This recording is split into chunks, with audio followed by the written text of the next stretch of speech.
All right. You see, simply by masking by intensity, I can actually get a pretty good, decent result at isolating the dark parts of the character. If I reverse, I have this. I can grow back my selection. It's pretty good. All right, so I'll duplicate what I have right there. And on one,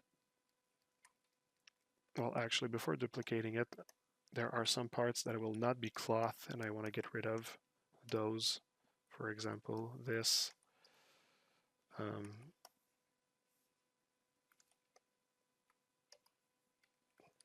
Yep, like that's the part I want here. Perfect. All right, now I will duplicate this. On the master, I will simply mask the mesh and make it reappear.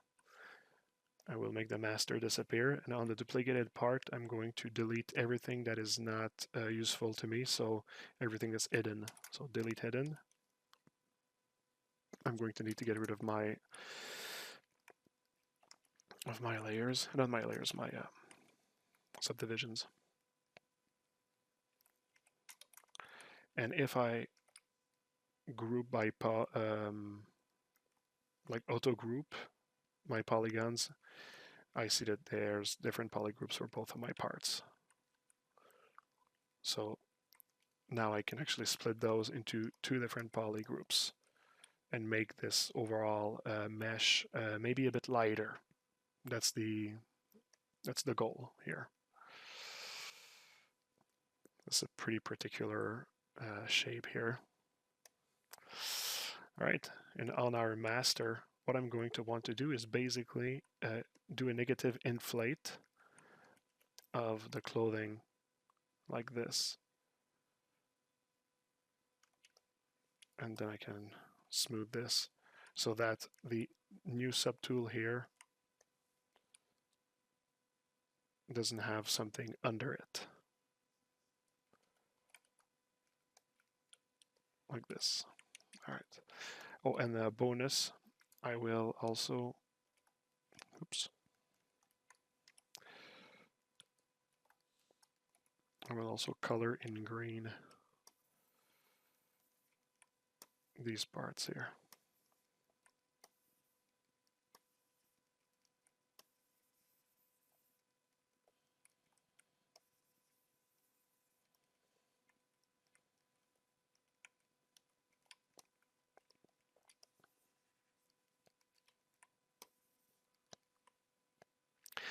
Okami Prime.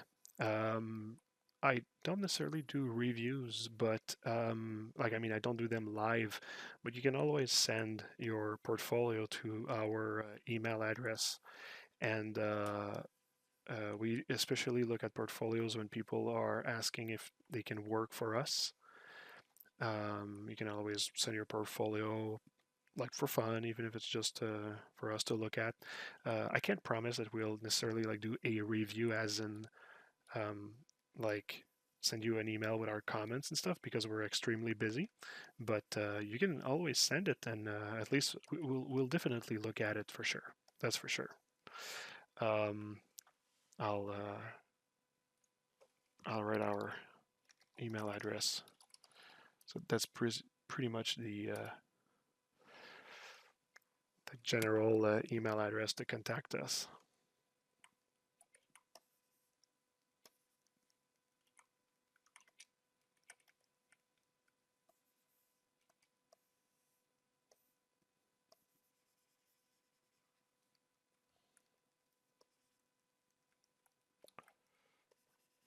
My pleasure.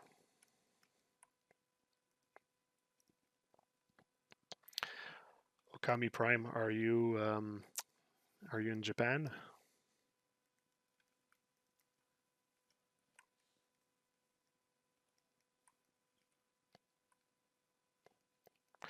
Okami is a Japanese word, I think, though, if I'm not mistaken. That's why I assumed. Where are you from?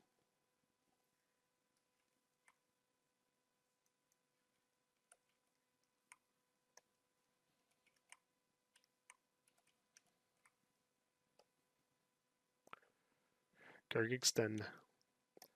Nice. It is not Japan.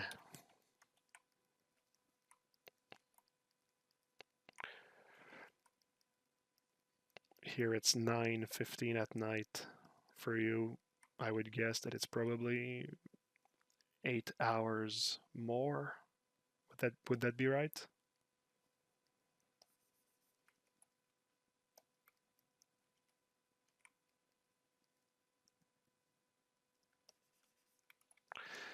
Right now, what I'll do is I'll actually get rid of the excess of clothing here.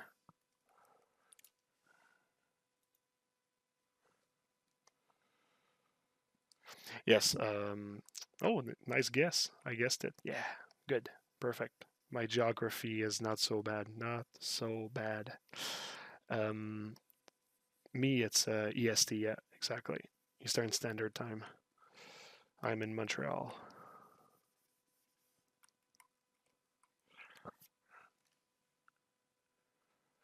If we have vacancies, well, I mean, we're really often looking for new artists, so it's never a waste of time to send us your portfolio if you're looking for work.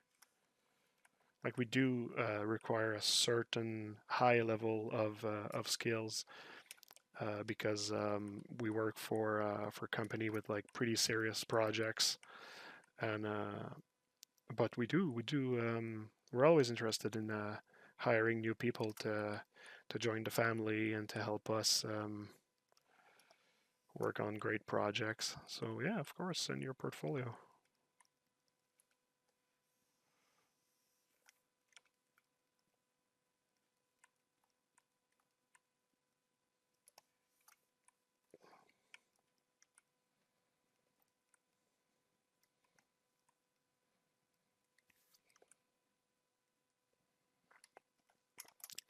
So I'm basically just going around deleting the excess of the borders, if there's any, because the rest of the process will pretty much be like working with this in mind. Having no excess of borders like this will help with for the rest of the process to make it at least like somewhat automated.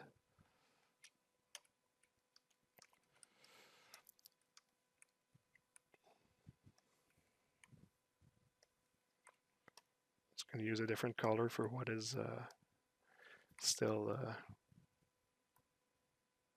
work in progress.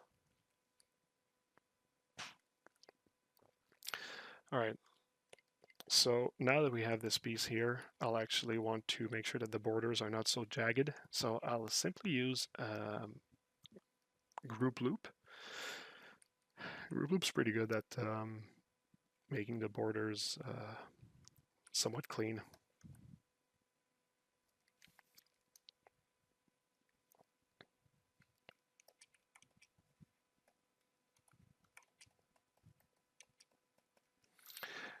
Once the edges are not jagged, I'll do a Z remesh.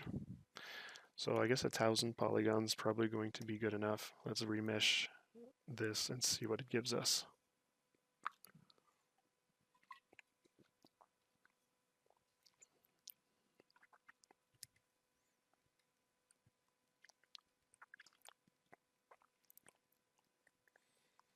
Topology is pretty good.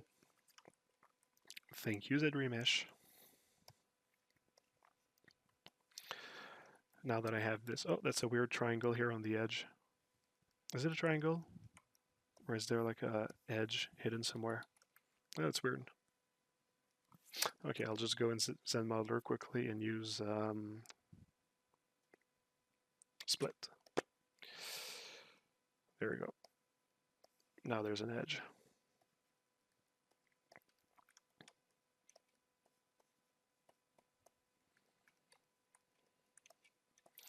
Once that I have my Z remesh, this is basically me the final mesh that I'm going to be using. I will simply need to add a thickness to it, and it'll definitely be the final mesh. So since I'm working on the final mesh, I just want to make sure that all my borders are flowing correctly. At least have like somewhat of a constant flowy shape. Silhouette, maybe I should say.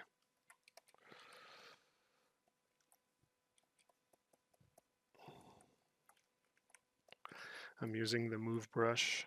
I have AccuCurve enabled on the move brush. AccuCurve can be found in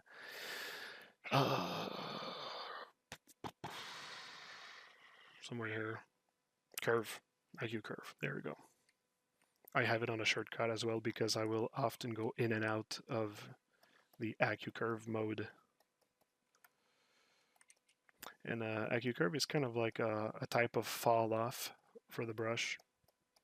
It's very useful. My friend Filio Tedeschi showed me this technique, and it blew my mind. Well, not this technique, but this tool. And I was like, okay, yeah, that's super useful to do some more like precision moves, but also creating like spiky shapes with the silhouette. I'm not sure I want to keep this convex like this, concave.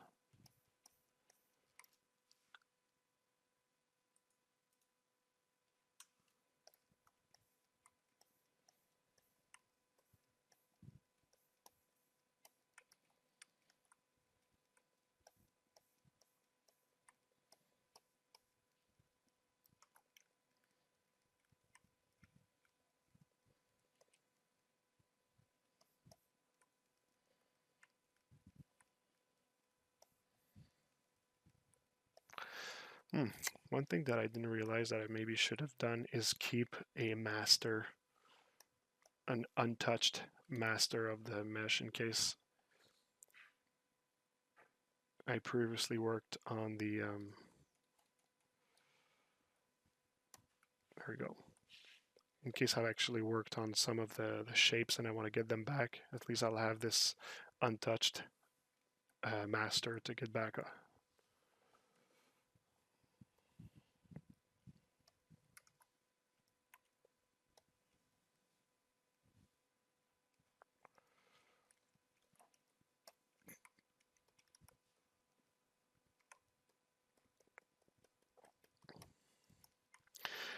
There's also a tool that I like to use to make the borders even cleaner more quickly.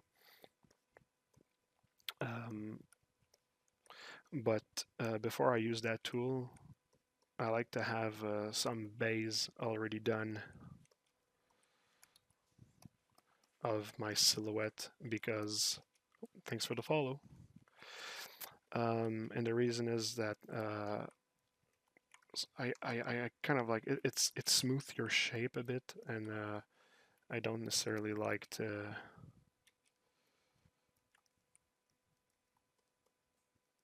have to redo that. So I kind of like already make sure that my shape is correct, and it's going to require just a minimal amount of like smoothing.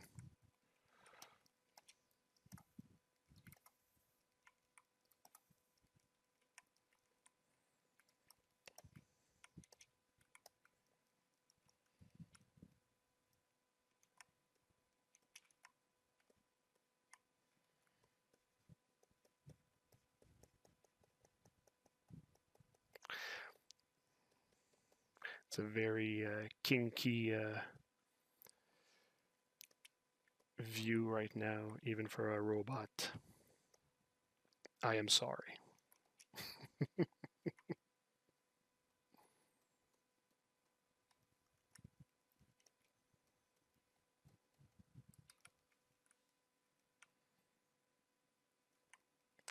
So you see somewhat the whole silhouette of that thing is better now. Not perfect yet, but much better for sure.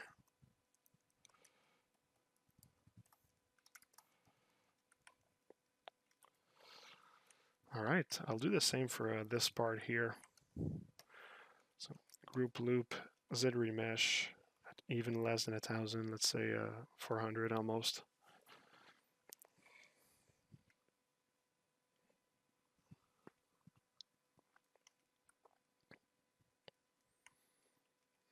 decent topology.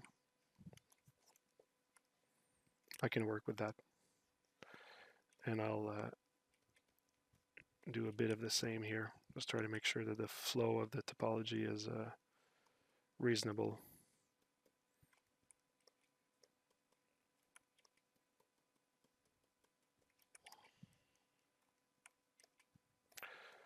Topology is a bit funkier here.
All right, we got a decent amount of people for a surprise stream.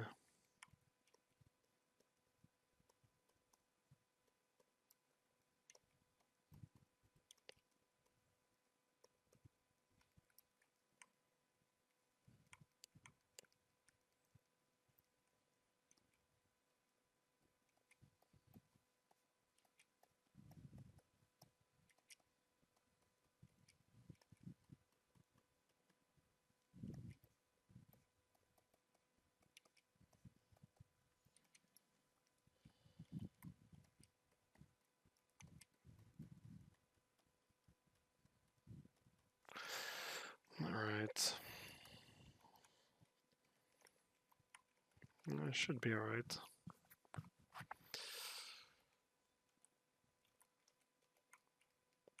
So what I'll do now is I'm going to create the thickness for each of those meshes. I'm using panel loop, pretty much all options at 0 except for thickness. Let's see what this gives me if I do a panel loop. Not good. Okay, elevation minus 100. And let's bring that down to 0.005. Okay, that's it's maybe not thick enough. Okay, I think that should be all right. Yeah, it should be all right, but I want it to go a little bit more outside, so I'll put the elevation at 0. Yeah, I think that's going to be good. All right. So now that I actually have a border with a different polygroup, something that I can do is use the smooth by polygroup to kind of like get like a better flow of my lines. So you see polish by group. So you see how the flow of this line is better.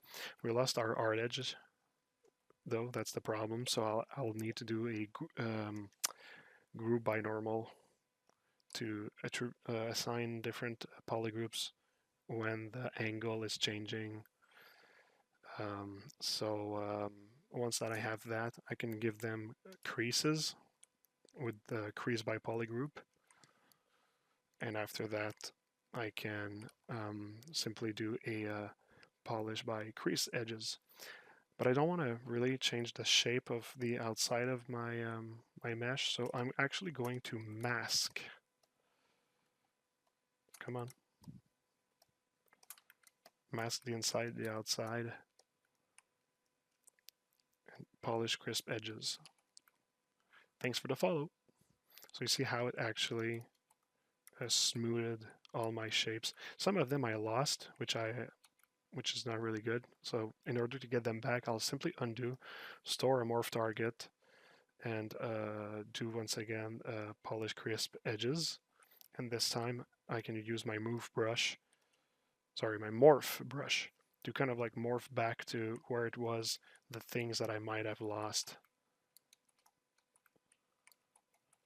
It's pretty much the only thing that I lost in that mesh. Well, there was also here, but here I can also just simply get it back by hand. See, there we go.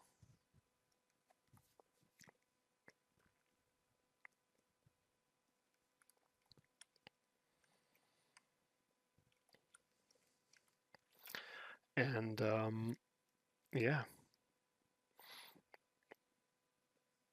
I think that mesh, I'm going to leave it like this.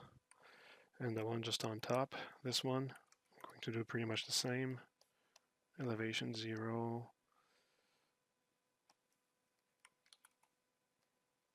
I don't remember what's the thickness I used for below.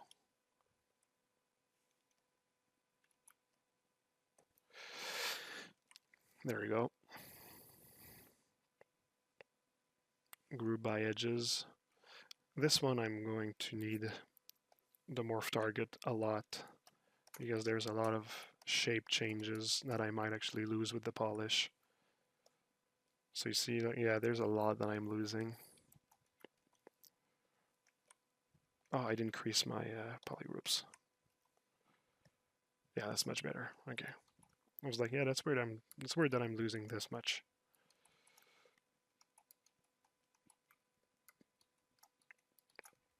So I'm losing something here.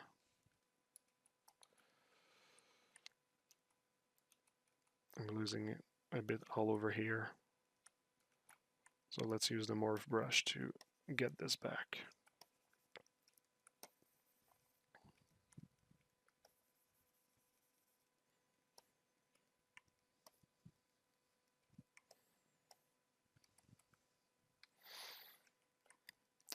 All right, we're good.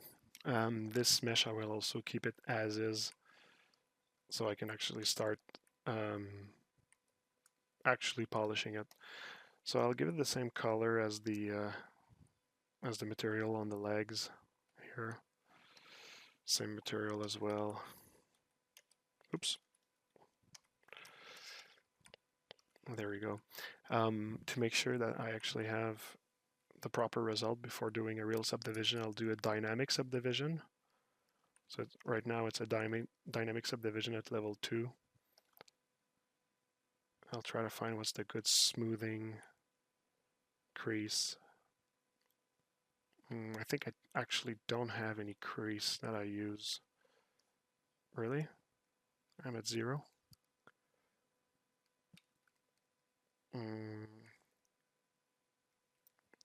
seems a bit odd, but I think I'll keep it at 1 and I'll manually smooth the edges if needed. So let's do that. So I'll be using the same values for this one here. All right. And something I'll do right off the bat is add those like tube things that are on the legs. And that's going to be pretty easy to add those. I'll simply use my curve tube.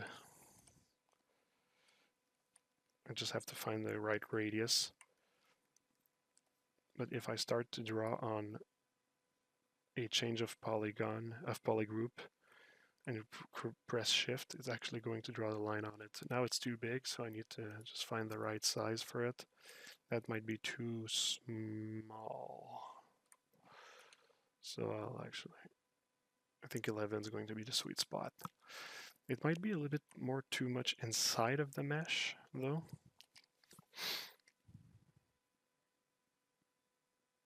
So I will actually need to push it forward. Or actually, you know what? You know what I'm going to do? Check that out. Duplicate this mesh. I will add an edge in the middle here. I will take this part, expand it, reverse, and delete this. And now I'm going to put everything on the same poly group. And this is a backup mesh, right? I still have the other one. I'm going to take my tube again And there you go. Now it's going all around the model here. I forgot to add an edge on this section here. Now it should be good.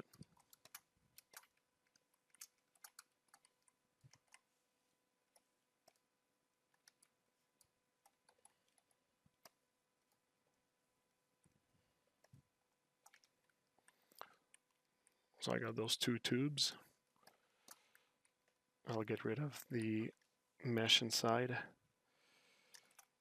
It seems I have a duplicate of the tubes on each side, so I'll do an auto group. Okay. Perfect. And now the tubes are a little bit more inside, so that should be good.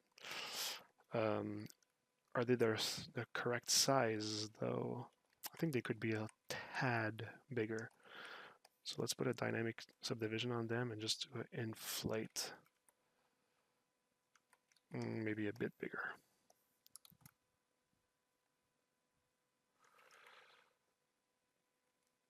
Is that too big? Is that good? Should be good. Let's assign them a material and color.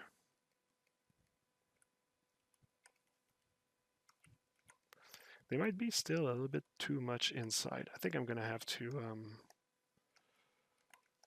manually push down a little bit.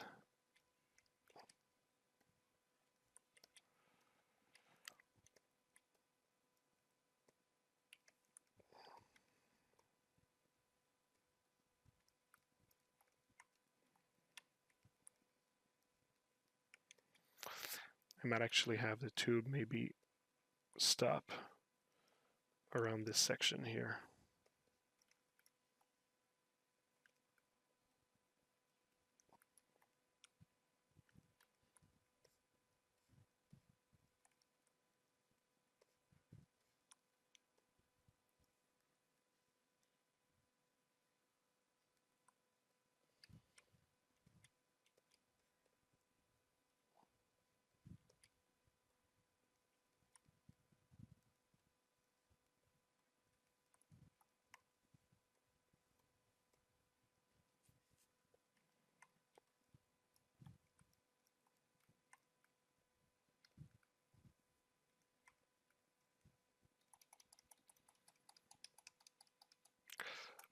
Let's undo this a little bit.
Here I really want the tube to show correctly now.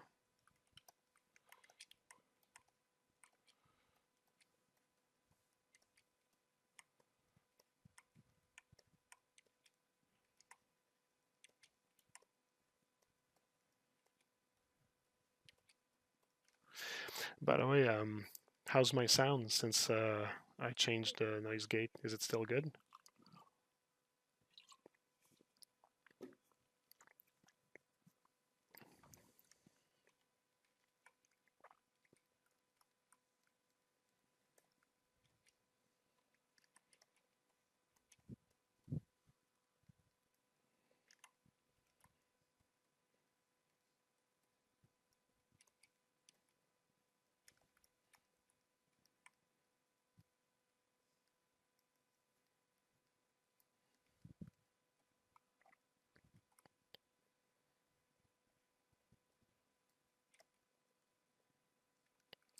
I'll assume that nobody has heard anything, therefore my sound is not good.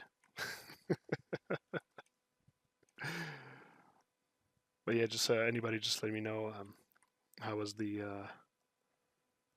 how's the sound. If it's still good, if you can hear me well, it's good. Perfect. Awesome. We are in business then. All right, the tubes.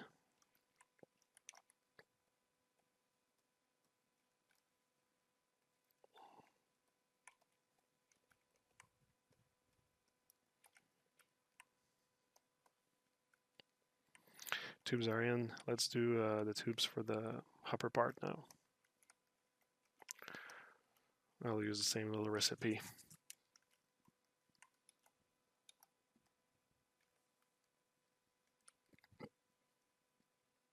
Sorry.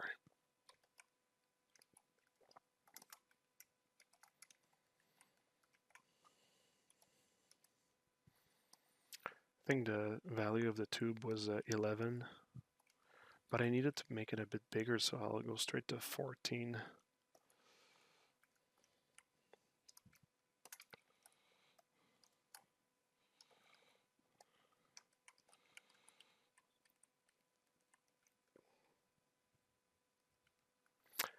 Feels like it's a little bit too big now. Or maybe it's just an illusion. You see, a bit smaller. There we go. Same material, same color. Boom. Let's do a quick little check all around. Make sure I'm good with that. So it's not really good at following corners, unfortunately. But anyway, here I'm going to actually make it kind of like loop inside, and this cloth is going to loop inside this one. I'll do the I'll refine that part later. I'm just already seeing in advance what I'll need to do now.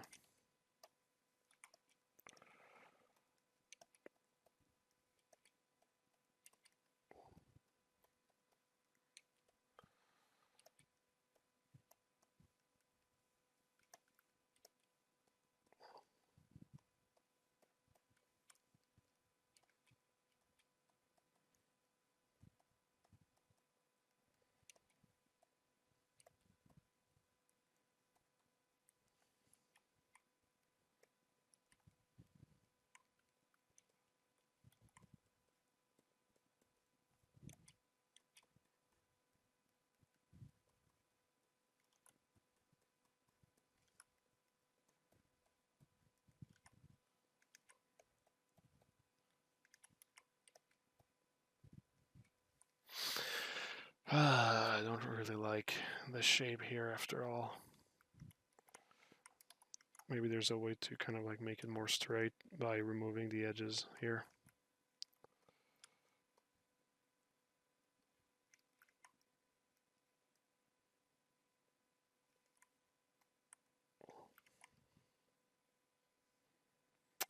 Yeah, it should be good for the tube. I'll just need to adjust the cloth afterwards.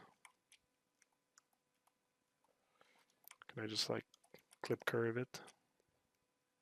I guess so. Yeah, I guess that's good.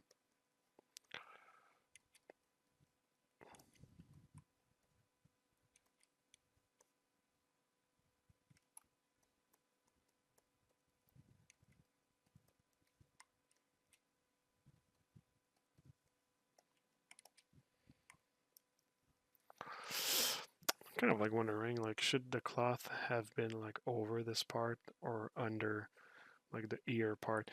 I might actually leave it to that for the moment, and later in another stream when I'll be doing the head, I might actually change this, but for the moment I'll leave it how it is. My ASMR voice. Yes. Yeah. Like I said, I prefer to call it my don't wake the baby voice.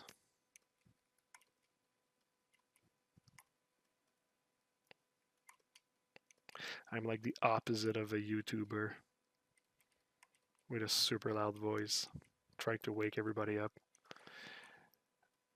I'm closer to to Bob Ross right now. Doing some gentle 3D modeling.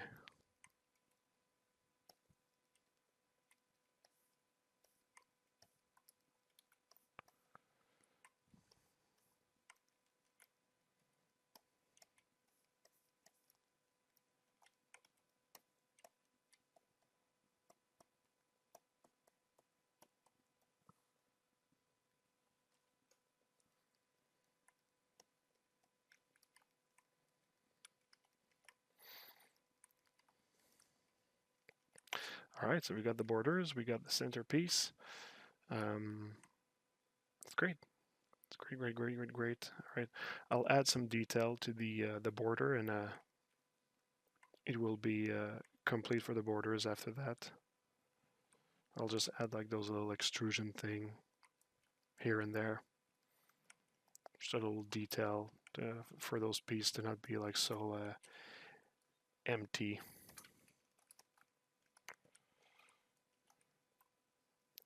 So it's hard to say, but it's a different poly group. There we go. So I'll just choose where I put them using poly groups.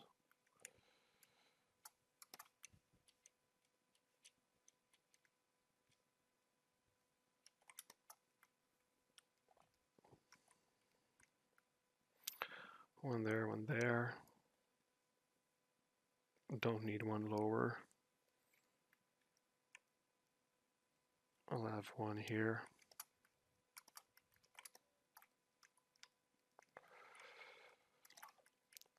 One on each sides here.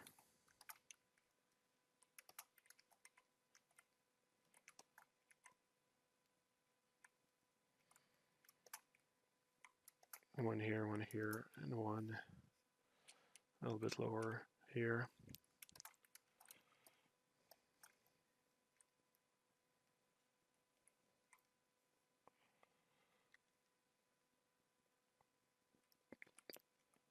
Actually, I put one here as well.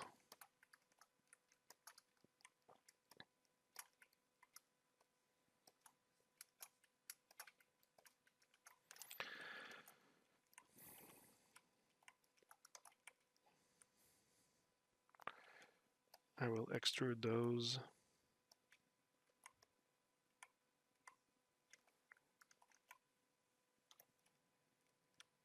There we go. It's a small nuanced detail, but yeah, just adds a little bit more life to some of the parts. I could even like add like another detail on some of them, like an extra part extruding out.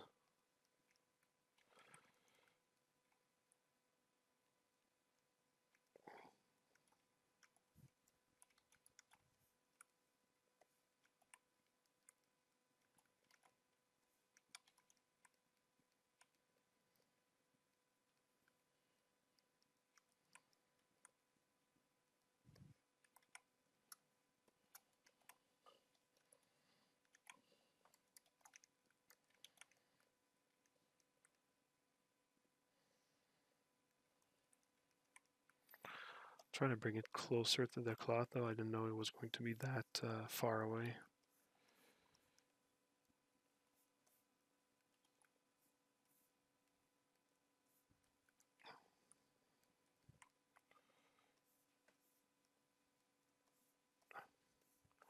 I'm actually using the dam standard because it has like this like pinching effect that sometimes I use to move two things, one closer to the other. Same thing for this one. So where do I want them? I guess one here. One right on the other side.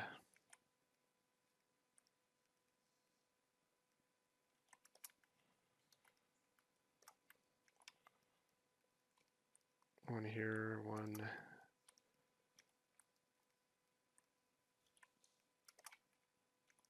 here.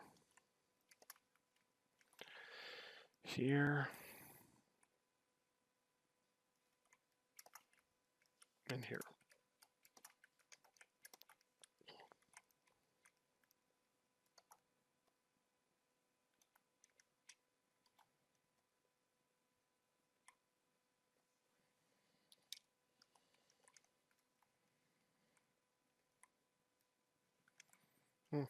I might have made it too small, actually, this one.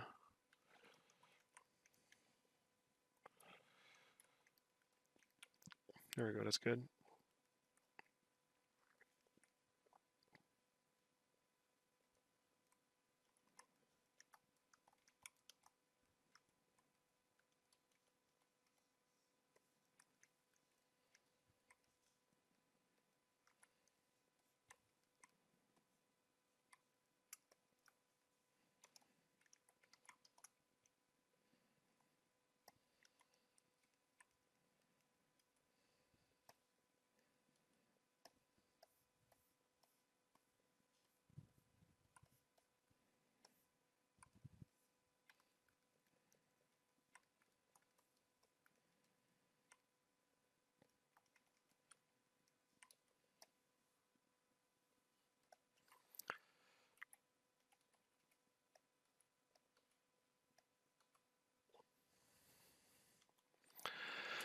All right, let's save this.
Thanks for the follow.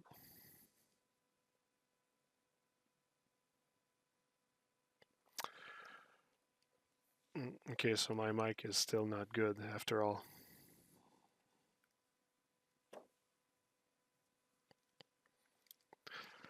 I'll leave myself a note to check if I can boost the mic. I'm using OBS, not really sure how to do that. There's probably a mic booster, I guess.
Thanks for the follow.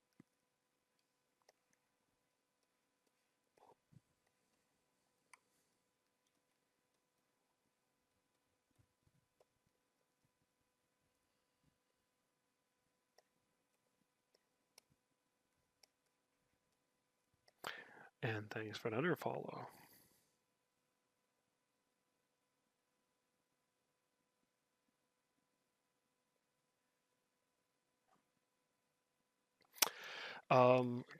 Thanks for another follow. Yay! Well, I'm not really asking for anything specific. I'm basically what I'm saying is that I've never played with the audio setting of OBS because people have been telling me that the sound was okay, but I when I replayed my videos, I always thought that like I was a bit maybe in lower volume. So so I might look into what you're saying, but I don't know where to start. So I'll probably have to look on Google and see how to boost the microphone setting in OBS. Is it okay to curse here? Yeah, it's a safe space for cursing. As long as it's not racist or sexist, everything is pretty good.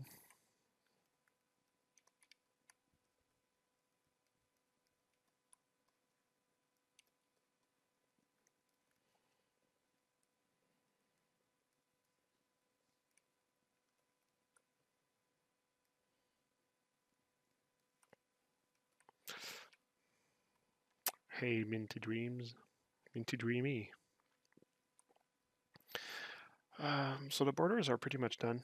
I think I'll add the like the little clip things, and I'll finish by working on the little seam lines and the folds.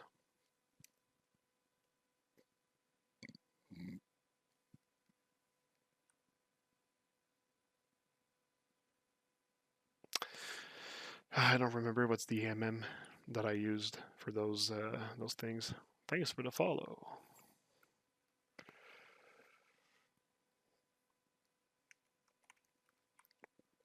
Okay, let's just look for something, whatever.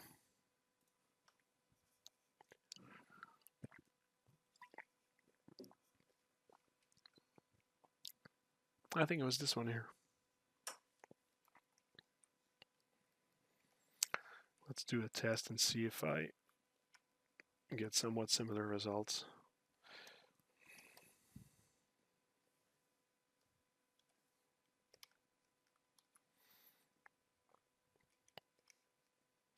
I think it's going to need to be inflated a bit after.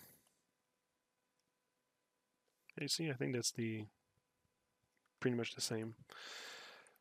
Maybe a little bit less depth. So they go a little bit more inside. Yeah, it should be good. Are you making a character that already exists, or is this something you made? No, this is something I made myself. It's an original design. You can use a GIF for the new followers. Yeah, I'm using what's the name? Streamlabs, but the GIFs I found were a bit too kitsch. They were I didn't find a GIF that I actually liked, so I basically just removed it and kept the text instead. If ever I find a GIF that I find looks good, I'll be using it. But for the moment, I didn't find it.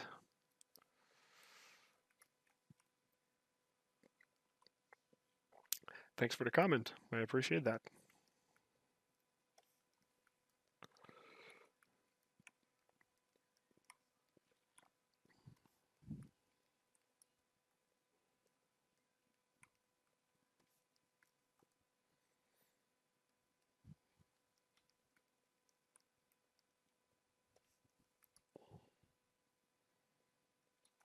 That might be too much here.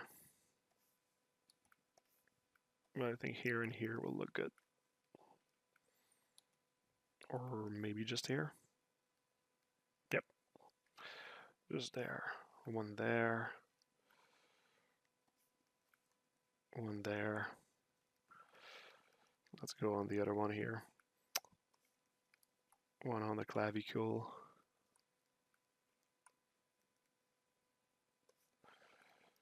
One right there. Oof, this here is getting tight. I might actually need to use a different bolt thing. Or maybe just have like the mechanical part go over it. Yeah, well, I think I'll do that. Alright, so I will separate those two subtools.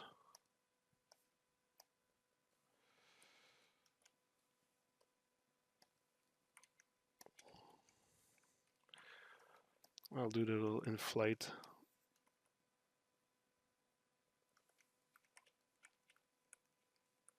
Do they look similar now? Yeah, good enough. All right, so we got this, we got this. Am I missing something? Well, there's a little clippy things. Yeah, could put those. Hmm. I realized that I never worked on the insertion for that clippy thing, actually.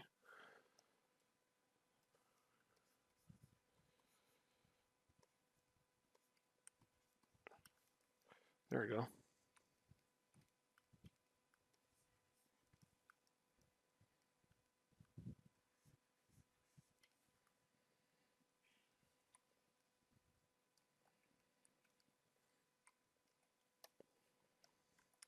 All right, let's duplicate this.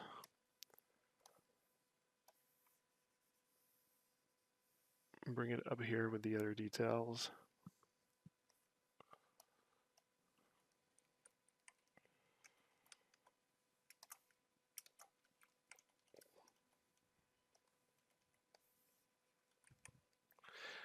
I just have to find a good place for them.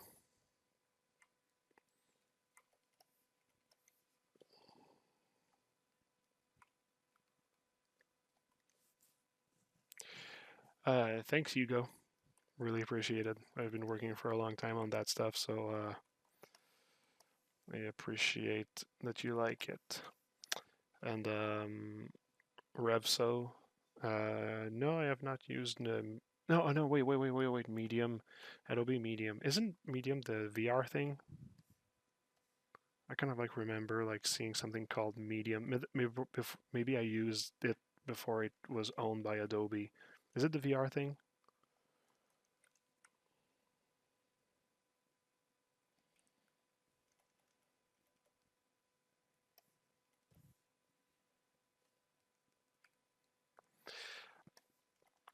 Yeah, well, I mean, this means that I actually used it before it was owned by Adobe because I bought the first generation for the Oculus, and it was on it, and I played with it a little bit, and it was pretty cool actually.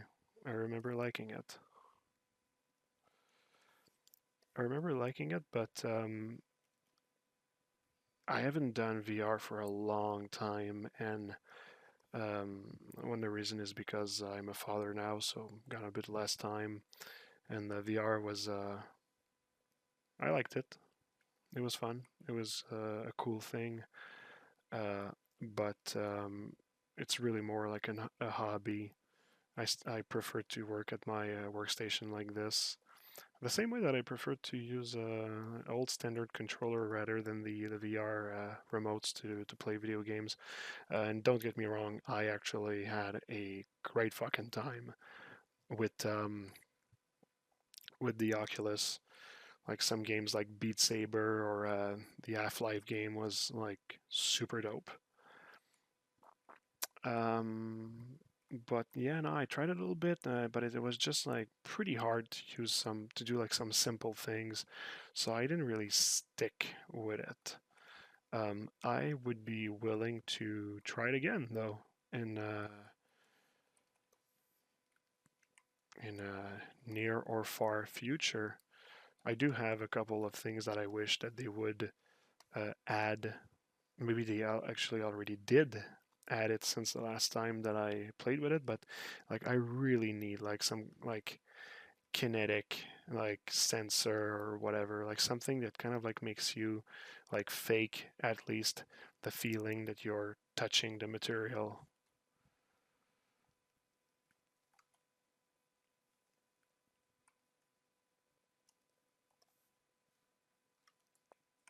Actually, talking about Beat Saber kind of like makes me want to put the soundtrack of Beat Saber. Let's try that.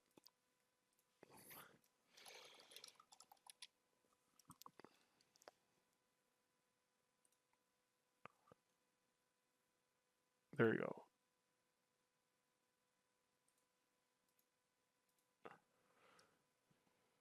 Let's crack the volume a bit. Wow, you managed to find time for another stream. Yes, Josh. Nice to meet you. Nice to meet you. nice to talk to you again. I mean, um, Yeah, I actually finished my my little project that I was working on the side, my secret project, and I didn't really felt like taking time off tonight. Plus, I want to chase that stupid affiliate level thing because the only thing I'm missing is just to do like 7 stream in 30 days. So I just wanted to tackle this, have it done.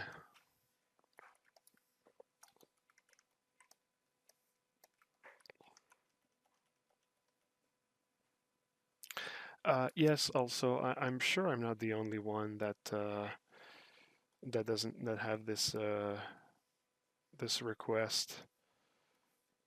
I'm pretty sure that like a lot of people are finding that it's kind of like weird to work on a on like ghost material, let's say, or at least that's the impression that it's giving me.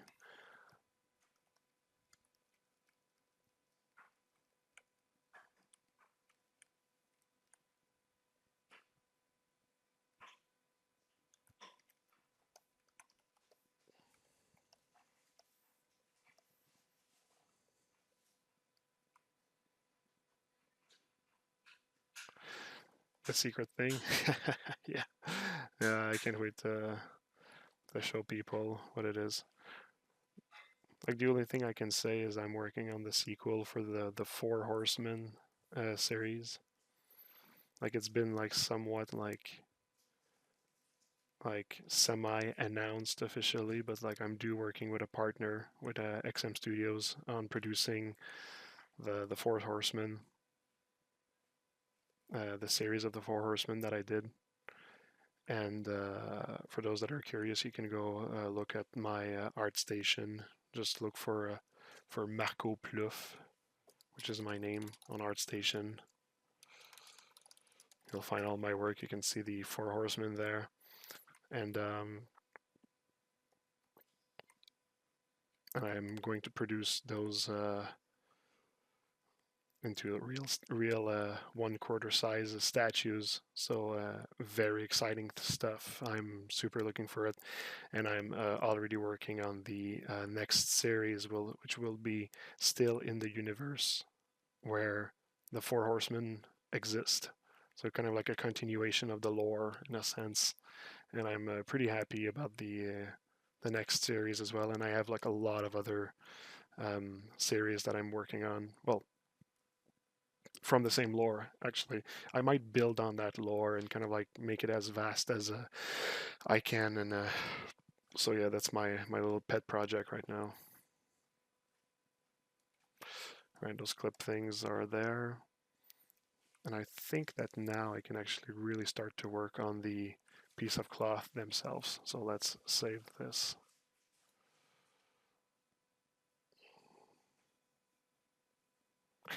Thanks, Josh.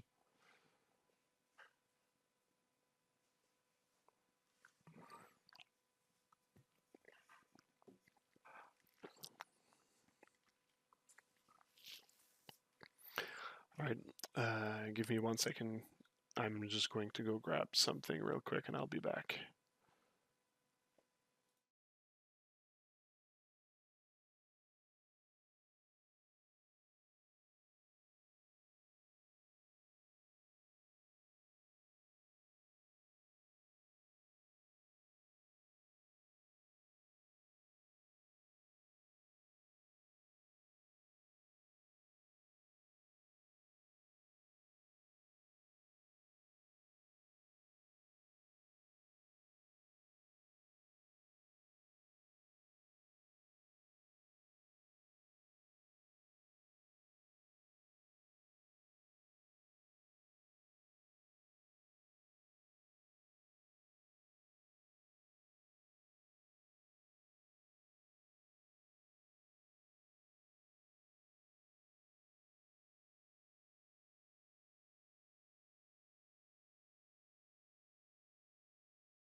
All right, I'm back. I'm back.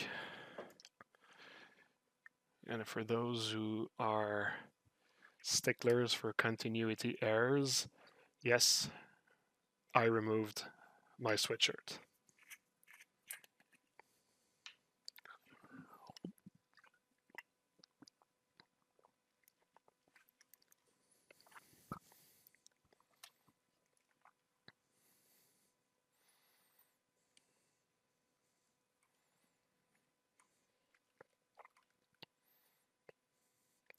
All right, so for the cloth part, there is three things I'm going to do. I'm going to make sure that the thickness is good enough. So this is going to need some inflation.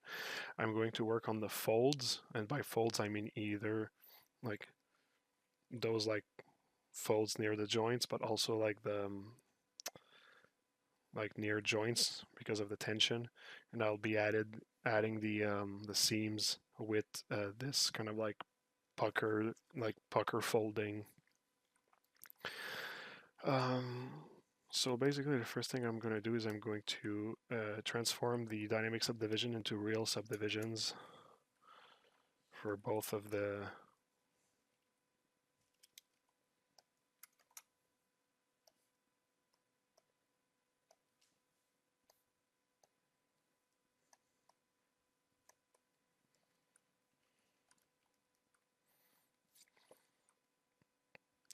So first I'll do the folds. Now that being said, in the past I showed like how I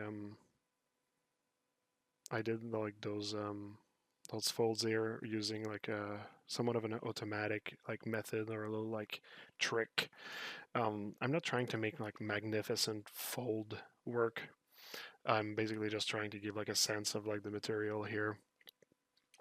I find that this character, the piece is not really about making like super great, marvelous folds.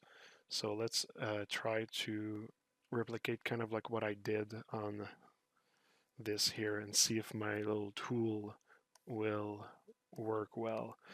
So let's put a layer on, grab the brush, curve, hook.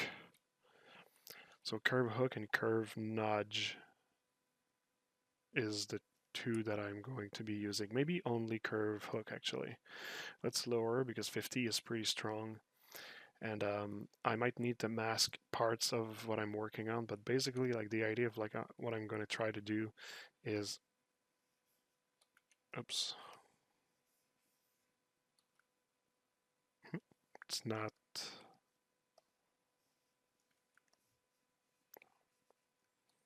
it's weird. It's not doing anything. Huh. Oh, wait, it's because my mesh density is too high. Yeah, there you go. All right. So I'll try to see if actually it gives me like a decent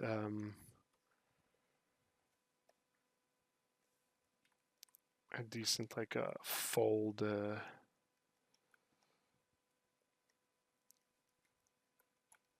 fold pattern. I just bought some new brushes for folds as well, but I haven't had the time to test them, so I won't be using them.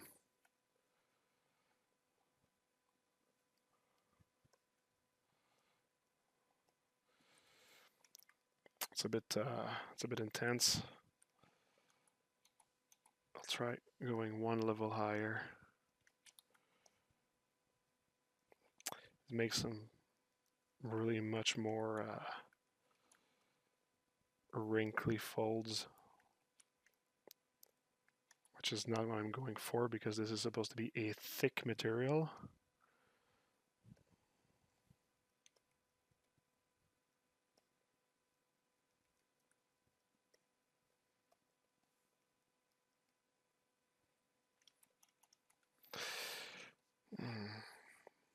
Do I like the effect that it's giving me?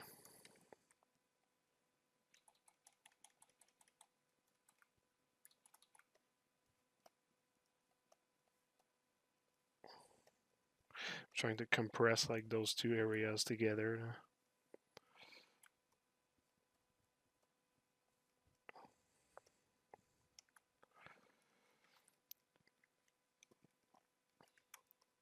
I'll also need to work on the asymmetry of all of that at some point.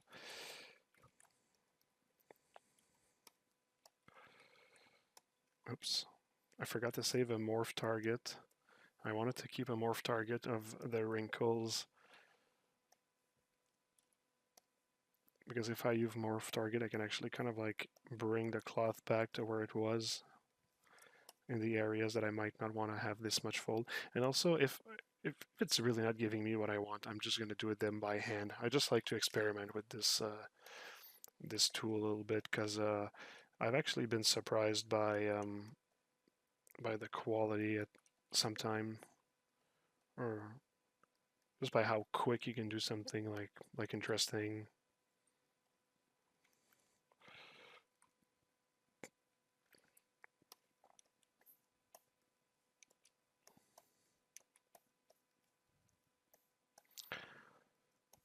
But it's not like all the time that I've actually had the great results. So you gotta take some, leave some. Plus, it's such as like a stretched area of the suit that it's not like if I'm going to actually want to have like those like big folds everywhere. So I might do just the rest by hand. And for the part on top, I really don't see where I would need like those kind of like folds. So I'll just do them by hand for the rest. So that should be all right.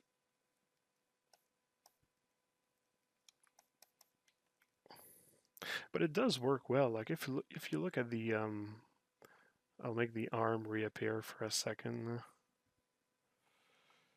If you look at the arms, like near the wrist here, like it gave me some pretty decent uh, folds, and also here, and that's the same tool. So you see, it's kind of like it can do some pretty good work. It's just I guess I haven't really like grasped like exactly how the brush works to really do what I'm like seeing in my head. So yeah, yeah, cloth nudge. I really love that brush as well. But for the moment, I'll simply do it by hand because there's not much that I need to add anyway for it to be like satisfying for me at least.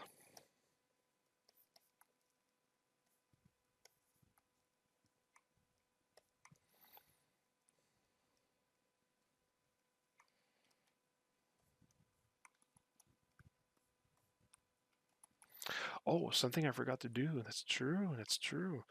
Um, oh, that's weird. I thought I deleted that. All right. Something that I wanted to do was to kind of like insist on the shape that we can see other under the model. Um, I'll work on a different layers for that. So I kind of like wanted to, maybe not that intense, to kind of like give some more like crispness to some areas of the clothing, kind of like to like show that like there is something really under the clothing. So this is basically like the same idea as when you make like a t-shirt over a character. Like you kind of like want the anatomy under the t-shirt to still like show on top of the t-shirt. Well, this is basically like what I'm doing here, just making sure that those like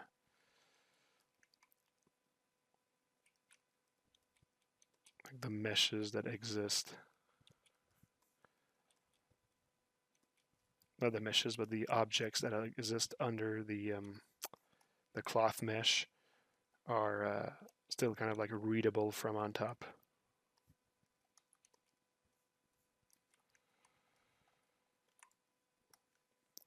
I kind of need to make this area a bit,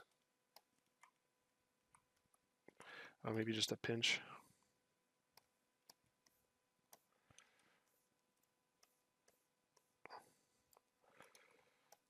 Yeah, it should be good.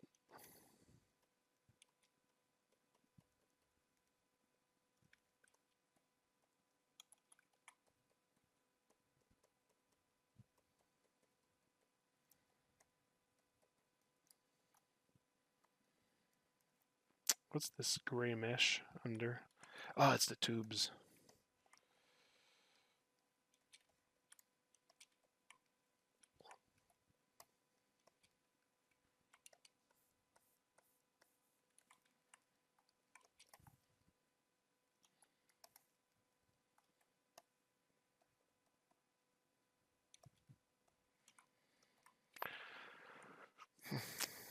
I'll take the opportunity to kind of like hide, to mask the inside portion of the model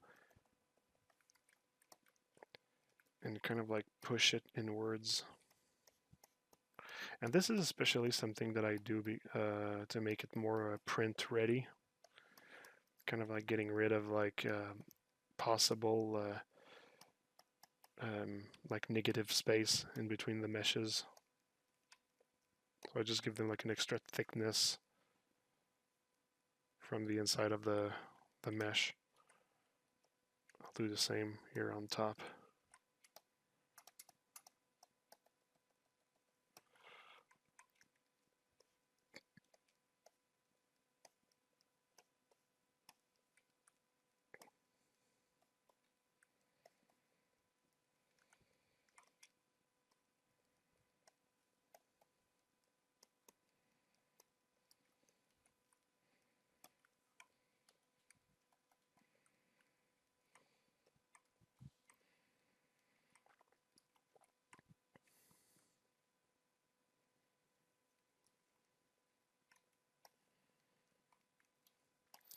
Alright, so back to working on the shapes.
Should be good. If I look at it, just adds like a bit of volume, doesn't make it like that flat.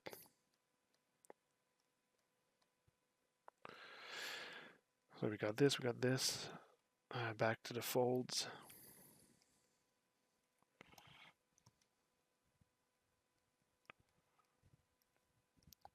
There's going to be a bit of a like cleanup around the borders to do as well, eventually.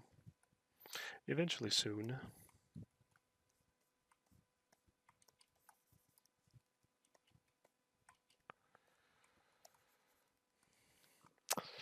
So while I'm working on this really tedious thing, is there anybody that wants to ask me a question about anything that I can answer? Not something to show, but something I can just like answer, maybe start a conversation.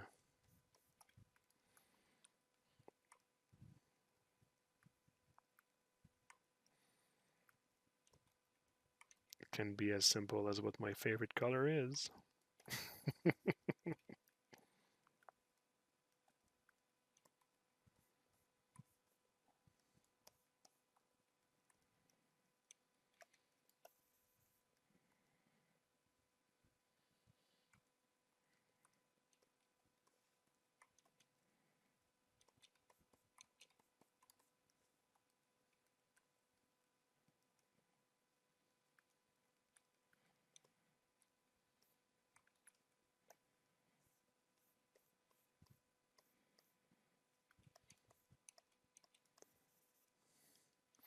What was your very first AAA game project you worked on? My very first. Okay. So I participated in so many games that were canceled at the beginning of my career that it was not fun at all. And So I had the possibility to work on a lot of like AAA titles, but I never really got to. They really didn't got to see the day of light, right? But the first one that came out, I think, was Deus Ex: Mankind Divided. I did a couple of simple character on that project because I arrived late on the project. I also arrived late on Mass Effect 3, the last DLC.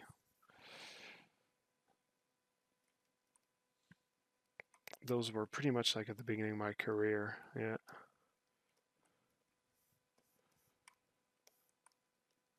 But these days with Chaos Masons, we're working on some pretty fucking crazy projects.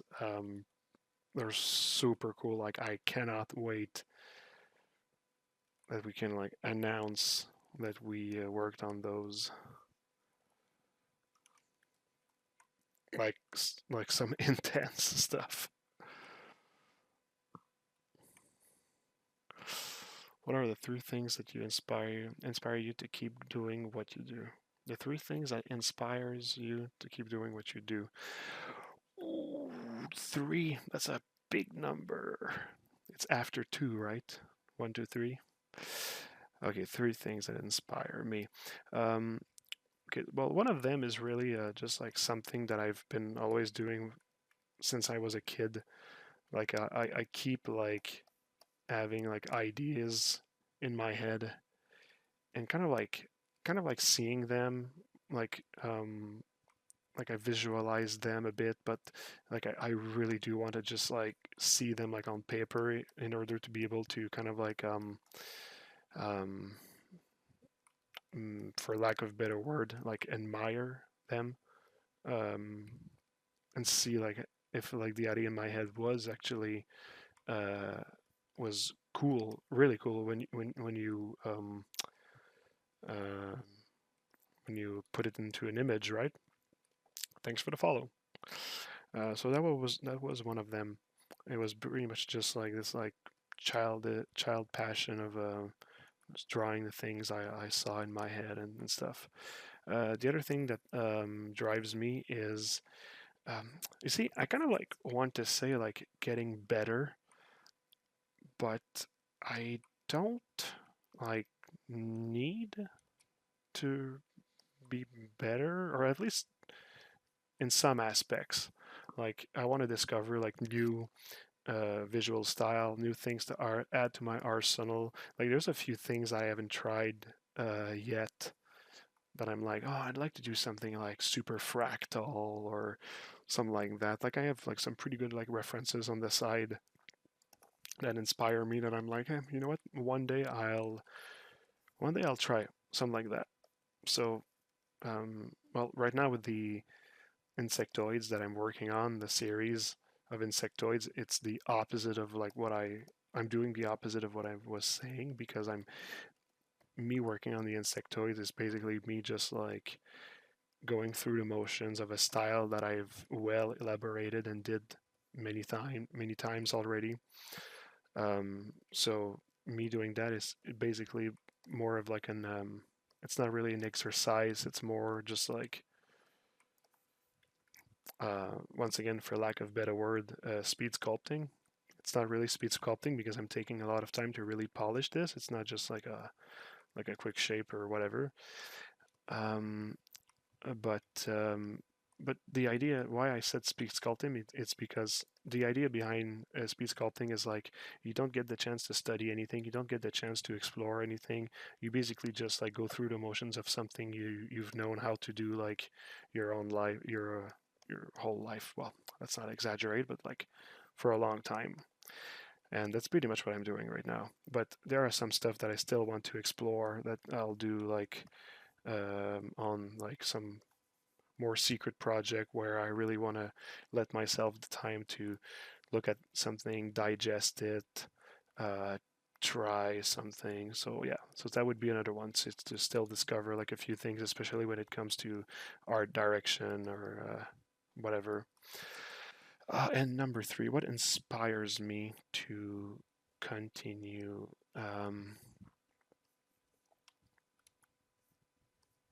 Well, you see, I was gonna say like some of my friends that are doing 3D art that I look at what they do and I'm like, oh yeah, that's cool. But it pretty much like it's the same as what I said in number two. It's really about like they gave me idea that makes me want to me try new styles and whatever. So where I take this inspiration of like trying new style is either from like other people or just something I saw in my head or just something I saw on like Pinterest. Sometimes it's just like fashion shows or whatever. I also watch a lot of RuPaul Drag Race actually, and I find that like some people have some really great idea of like design there when they do their costumes and whatnot. So just to say that like I get my inspiration from like a lot of places. Sometimes it's like National Geographic, just seeing like animals and like an animal is going to inspire me, so I'll think about it or I don't know stuff like that. I guess. Yeah. So yeah, third will be like just like random stuff on TV or like in books or I don't know. That's going to be my answer.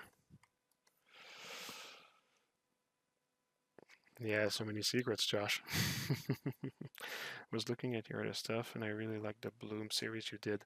Well, Bloom is Cedric, it's not me. The company Chaos Masons was founded by me and another artist called Cedric Seo. I'll write his name here.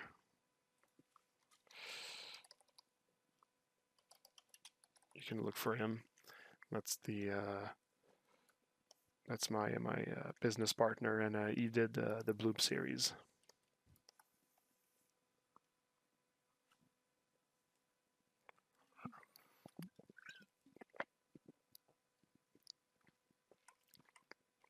Cedric is currently making a tutorial, actually, like a full-on tutorial that you can buy and stuff or whatever. But at some point, I know he wants to be part of the stream, so maybe at some point he'll come as a special guest. With special guest Cedric Seo. I don't know where I want to bring that Twitch channel to. There's a few things I was thinking. Inviting artists that I know doing stuff. I don't really know what kind of stuff, but I really love to talk and exchange ideas with people. So like the idea of like doing a podcast or something has always been like on my mind. But there's so many people doing podcasts, and they're already really cool and with really cool guests and stuff. So like I'm not super interested into just like doing another one. Like our industry is kind of pretty small at the end of the day. So like what's been done right now, I feel has been like already well done and don't need more. I'd say. So I need to find like a fun twist on it if I'm going to start like a podcast or I don't know.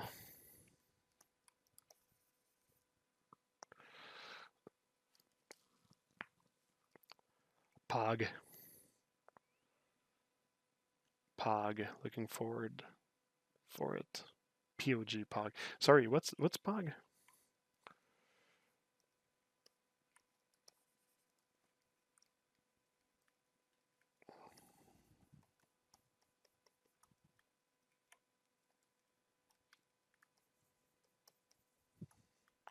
The only Pog that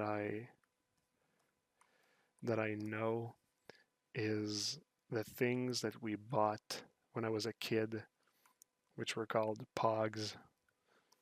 It was just like discs that you like slam one on top of the other to make them flip, kind of like playing marbles and stuff. It's a Twitch emote that means you're really excited. Okay, cool. Yeah, okay, alright. Poggers. Prog metal. Yeah, prog metal.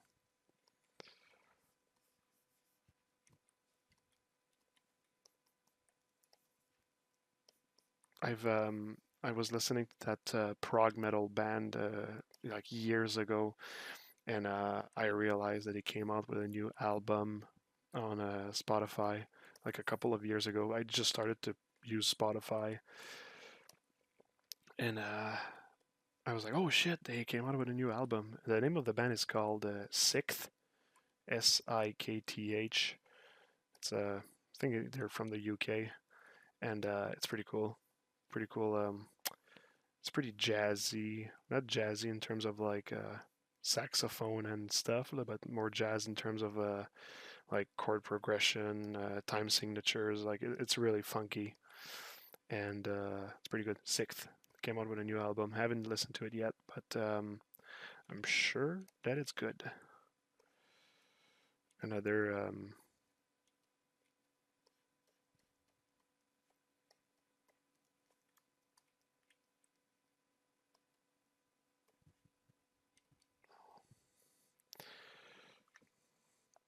a sex act. You mean sixth?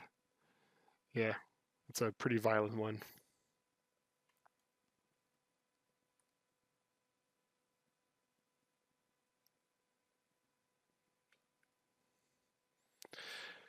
It is pretty ridiculous how much I don't know about stuff that maybe I should know, like Twitch and that sort of stuff.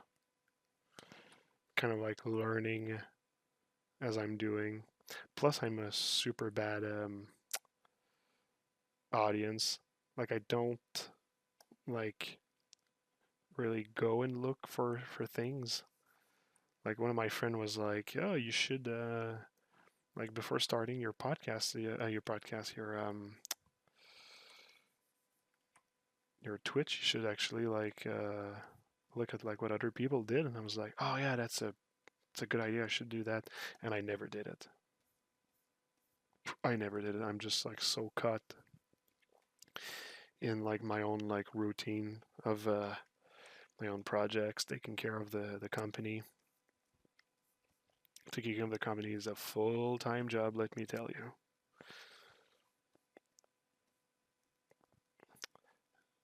And when I work, I kind of like need to have no distraction. So looking at somebody else do like their stuff might be too much of a distraction for me. Like this, the kind of stuff I listen to when I work is stuff that doesn't have to do with 3D at all. Like the thing I'm working on right now, the thing I'm listening to right now is Hot Ones.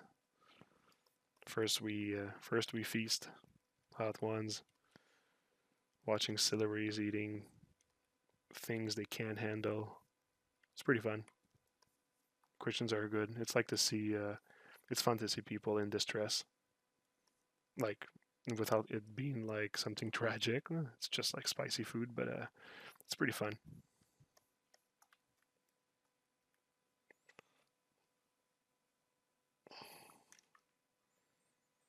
Yeah, it's a good background thing. It really does make me want to try the sauces though, because like back in the day, I was like eating some pretty spicy stuff. A lot of like the spices that they have on the show, I actually tried some, like the Megadeth sauce. I already tried it, and it's one that they in some seasons they use at the as the last one, like the hottest one. And yeah, no, I did try it. So I'm like, oh yeah, I'd like to see how I would actually do with the challenge, because yeah, I did have an admiration for spicy food, but like with getting older, my stomach is not as a participant. Let's say it's not following my ambitions with spicy food. Still, once in a while, I like to do it, but not on a regular basis anymore.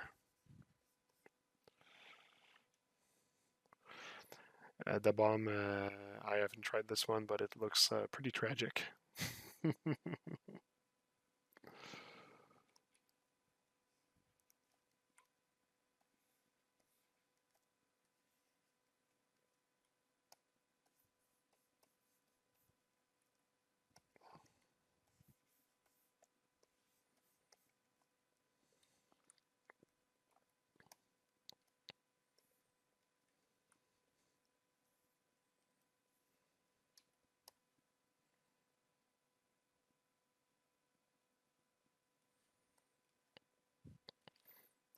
Yeah, there's a lot of people that are pretty good at going through the hot sauces, and yeah, it seems like some of them like don't really taste that good. But the thing is that like at least like they're giving like people a chance to be able to get through the challenge because they're not putting like a ridiculous amount of like hot sauce like on them, like except like some people are like challenging themselves and like putting maybe like some more. There's also like Steve-O in this second episode that like just drank a whole bottle and put some in his eye as well. That's good old Steve-O right there. But when I tried the Megadeth sauce, I actually took like a whole spoonful, which was a catastrophe, a catastrophe. So that's why I'm like, okay, well, I mean, I pretty much did like the worst thing that I could have done already. So I would like to see like if that challenge is something I can handle, basically.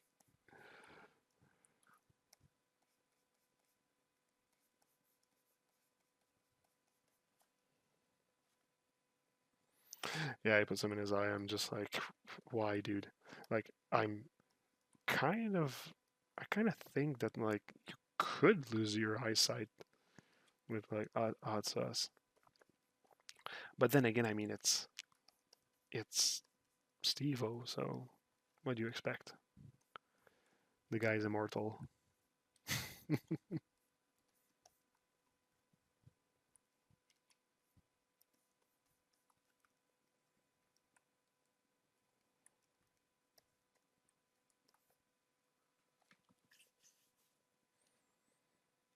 Yeah, I think that. Well, you see that the bomb is not like the highest one in Scoville, but I think it just probably has like kind of like a reaction to the hot sauce that just really hits you like really strongly. Like for example, like when you think about it, like wasabi, or I mean, okay, whatever is the kind of like wasabi I have here. I know it's not true Japanese wasabi. I went to Japan, I tasted the wasabi there, and I was like, okay, no, it's not the same thing. Like wasabi here looks like more like horseradish, but um, still like horseradish or yeah, let's just say horseradish. Horseradish like really like hits you in the nose, like but really strongly, and but it's not like hot per se. It's just like it really like attacks your senses. I find it's just like hard to not stay unaffected by it. But when I tried Megadeth, it was like as if like I ate fire basically. So so yeah, that's the one of the difference for me.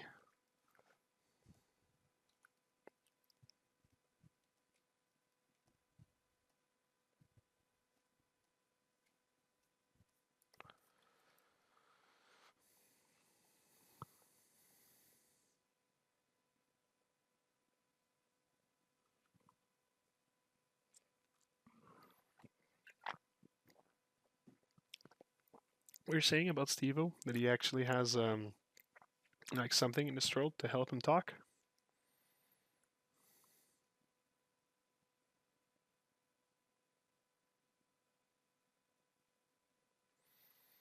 Yeah, I love the name Megadeth. It's a good metal band as well.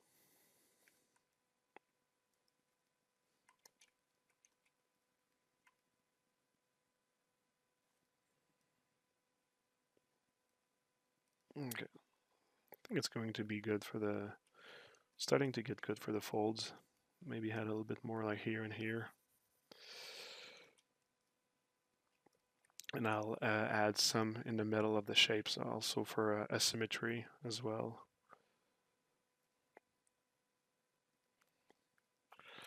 Let's put that on another layer.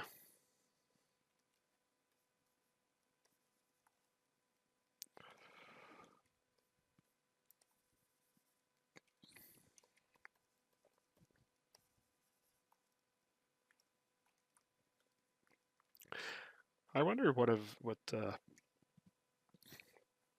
what Metallica would sound like if they never got rid of Dave Mustaine. I mean, I like Kirk Hammett. I think Kirk Hammett has maybe a little bit more. Well, I mean, they both have like their own like things or whatever, and there's no need really to compare. But still, it would be interesting to see what the band would look like if they still had Mustaine.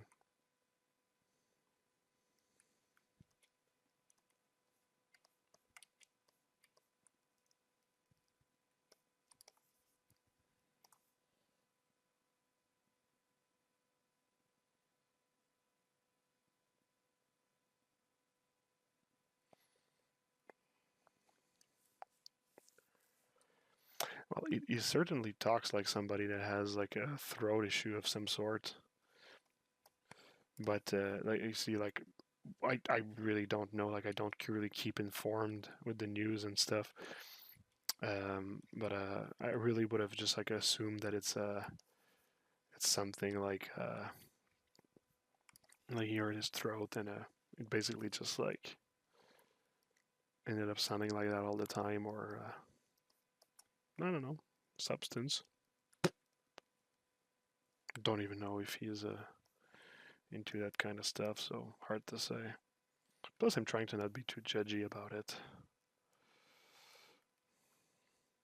But yeah, no, it's a particular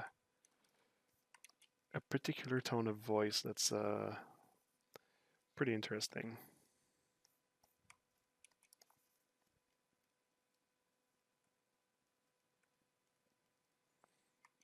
I actually love the guy. I find it really charming. I mean, he's crazy, that's for sure. But I don't know. Like behind the crazy, I find that he's a cool dude. Good principles and stuff. Thanks for the follow. I hope that was a Steve-O that was happy that I talk about him well and he decided to follow me.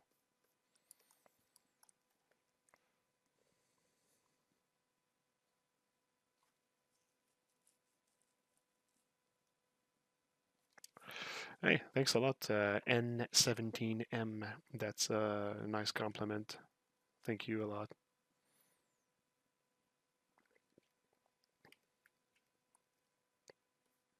I'll see you soon.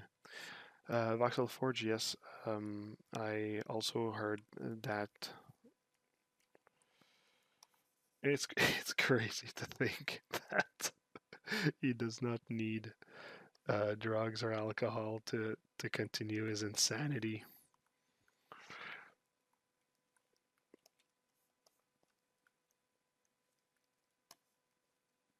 Good for him.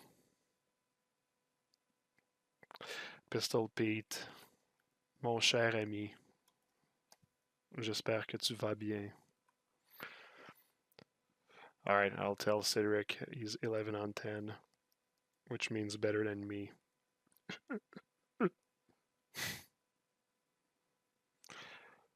Now Bam Margera on the other hand.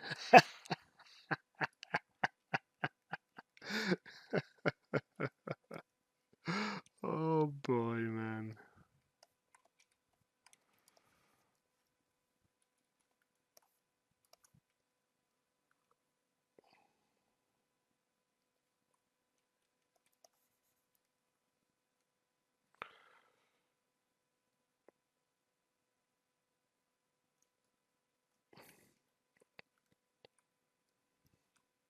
Deux en deux.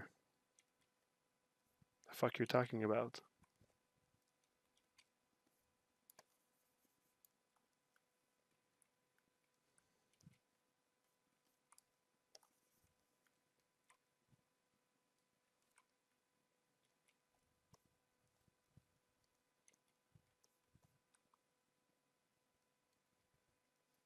Mm-hmm. It's kind of like it feels like you're saying that I only did that twice.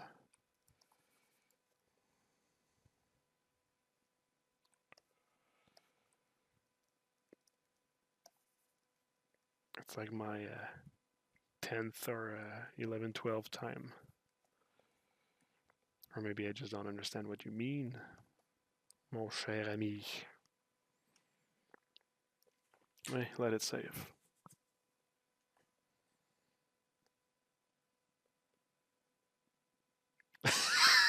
Okay.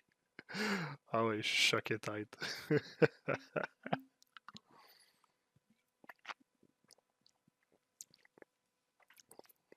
Okay, stop screaming at me, Jesus Christ.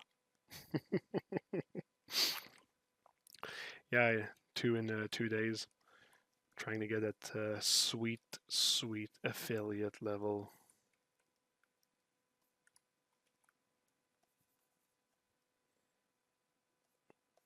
Okay, so this is how lazy I am. I actually emailed Twitch asking if I can get the affiliate level without doing the 7 days in 30 days of stream.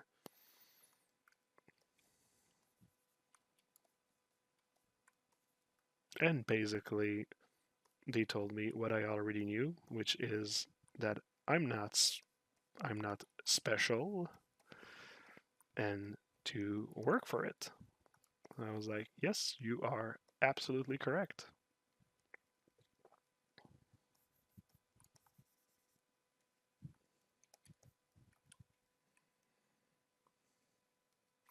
Worth the shot. The kombucha is not spiked. It is standard lychee and jasmine kombucha unspiked. Because I went to go see our neighbors and we had a few beers, so I was like, nah, I'm gonna keep it clean for the rest of the night. It's just a Thursday night after all.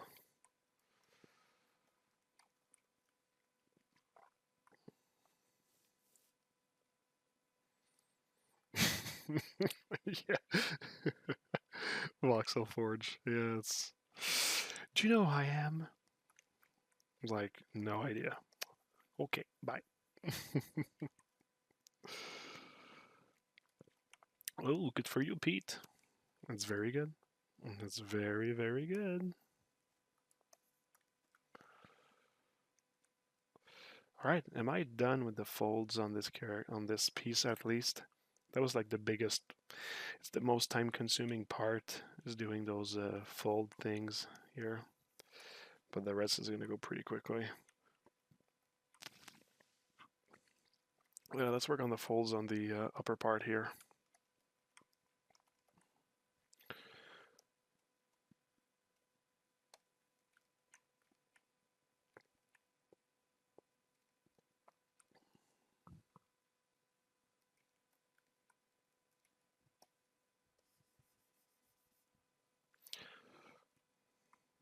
Love to see you drunk skull stream one day. Actually, you know what? This would not be really fun to watch because I am extremely endurant to alcohol, and even when I'm drunk, I'm like extremely functional. I don't really like get like unfazed, especially when it comes to like I would probably be like much less like efficient at it, but it would I'm pretty sure I would be able to withstand to withstand it pretty well. The one thing that would actually go down the drain is what I would be talking about. And since I represent my own company, there is a certain decorum. Can we say that in English? Decorum? Like etiquette? Whatever, it's not the exact same word, but that's the idea I'm trying to get across. Yep, decorum, there you go. There's a certain decorum that I like to keep. And when I'm drunk, let's say that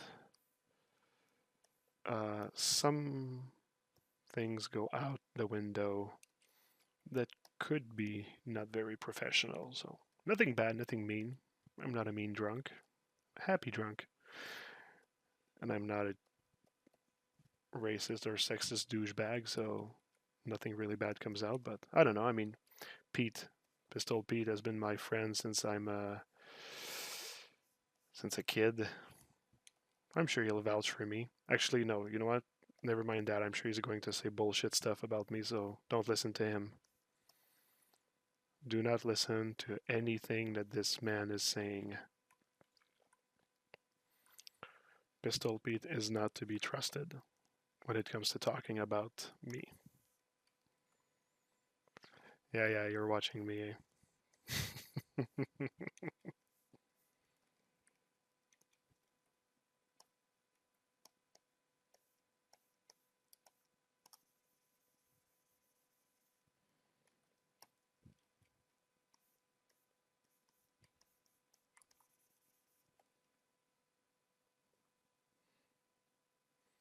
No, no.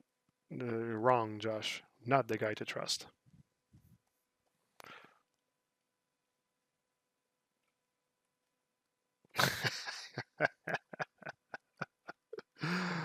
Oh, what? Are we going to need to bribe you now, Pete?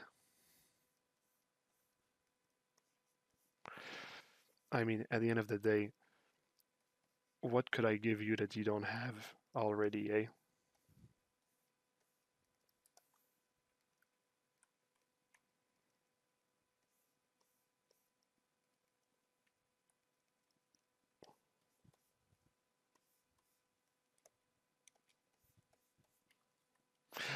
Pete, Pete, there might be children here. You potty mouth. You see, that's the thing. Pete said that he was drinking something that is spiked. So he's the one that should be careful and not taken seriously. See what I mean?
It's fun to do that surprise stream on Thursday. If um, if I'm not too busy in the future, even when I actually get this affiliate level thing, I might actually try to do a couple of other surprise streams like this. I know that's something that would be pretty useful for some other people around the world, would be me doing it at another time, but that is pretty tricky when you have a day job. And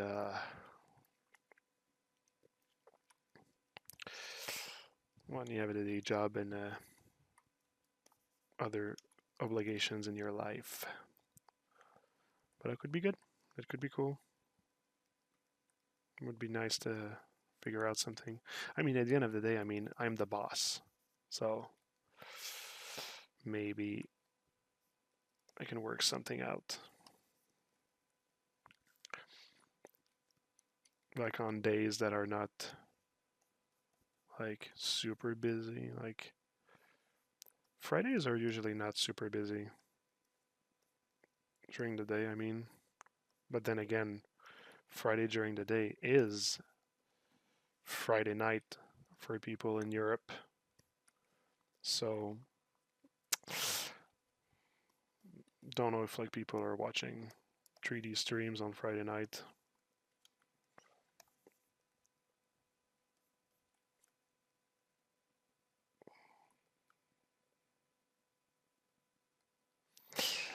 I'm a hard-working boss. Hard-working boss.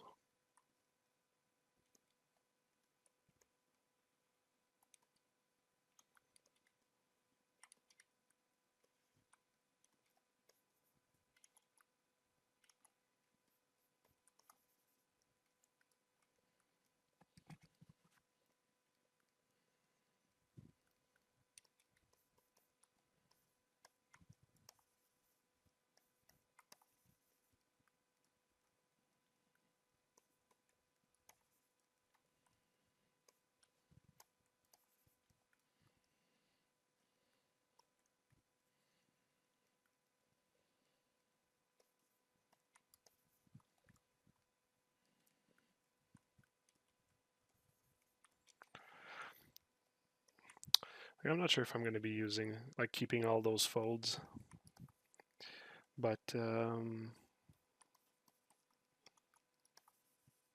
yeah, maybe. We'll see.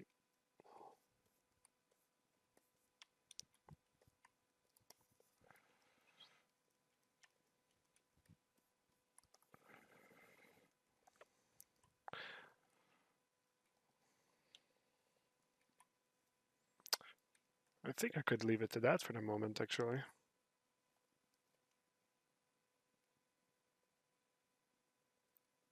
If I need to fix anything, I'll check afterwards. But for the moment, this seems pretty decent.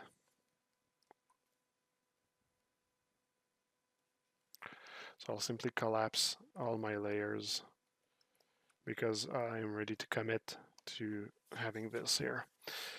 And next thing I'll be working on is, all right, we got the folds, we just need the seam lines with the pucker marks, and we're done with that. So that's cool. All right, let's figure out where we're gonna put those seam lines. Let's save first. Je suis encore ici, un petit bout. Yeah, I think I'm gonna be. I guess I'm gonna be working until maybe for another like 30 minutes, an hour, maybe. I'm pretty tired, but I'm really into it, so we'll see.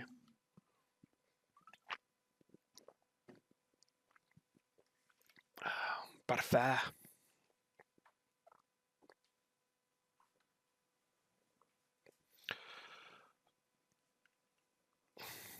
BRB. Perfect. Well, now that Pistol Pete is not here anymore, I'm gonna stop being heckled.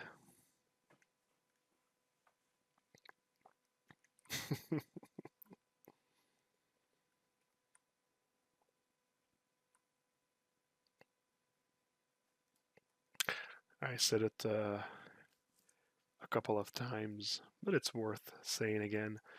Pistol Pete is actually the reason why I started my Twitch channel. A good friend of mine has been telling me to do one for years, and I finally succumbed.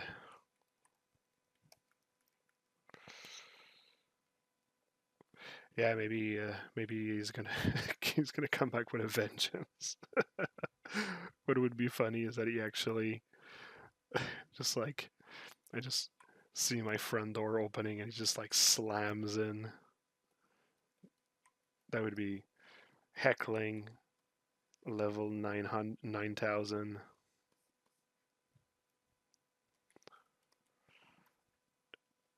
Plus, what's the craziest is that we don't even live in the same city, so that would be a lot of commitment. Might wake up the baby. That's true. Well, actually, the baby looks fast asleep, so we're still good.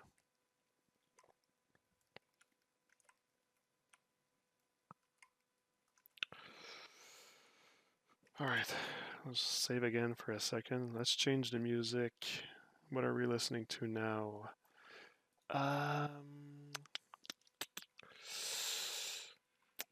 Let's try some periphery.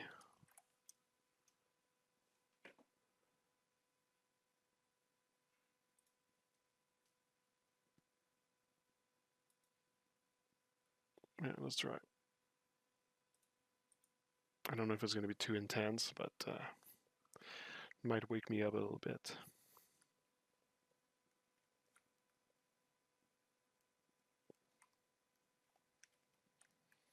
Alright, seam lines. Did I ever draw seam lines on the blocking of this character? No, I actually did not. I did not. If somebody knows that reference, that's one brownie point.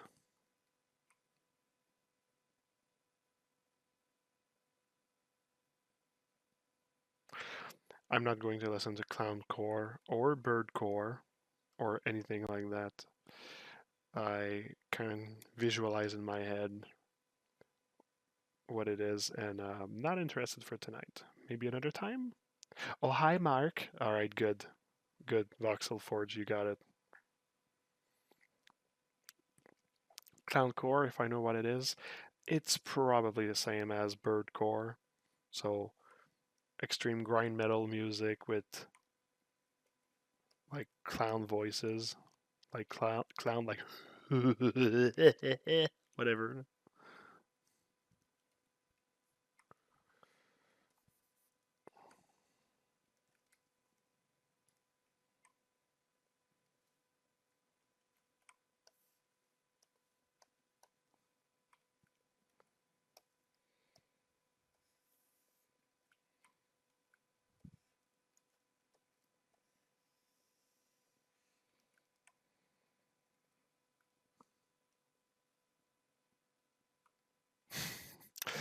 All right, Pete. Send me a link of something in private. I'll listen to it at some point.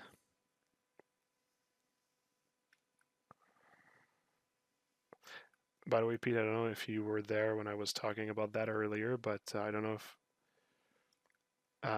if you knew that the Sixth came out with a new album like a couple of years ago.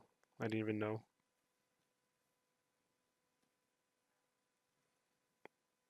Je sais pas si t'écoutais ça, là.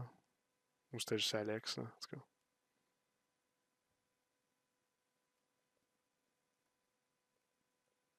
Jesus. There we go. Rammstein. Rammstein's pretty fucking cool. Yep, same here. Sometimes I look at like what the lyrics mean. I get to learn a few words. But I really, really love Rammstein. I actually have tickets to go see Rammstein um, once the pandemic is fucking done.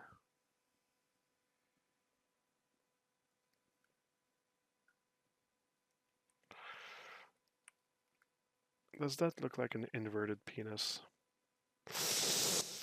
Maybe a bit too much. Let's not use this visual language.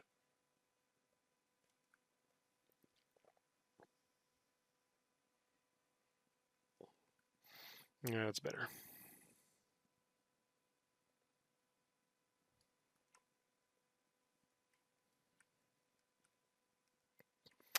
Uh, Pramad, what's your favorite Rammstein album?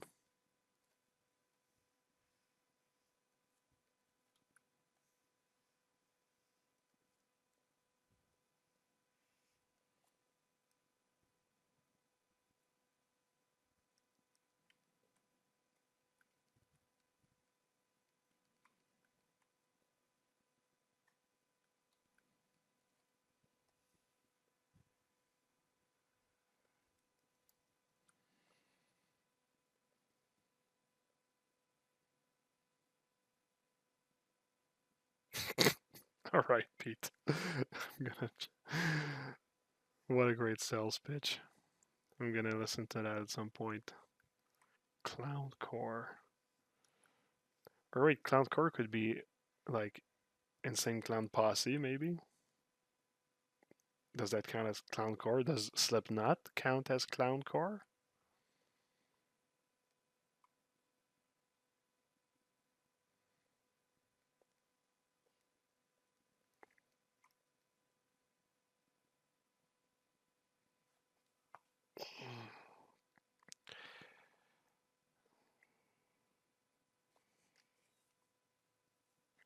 Fago.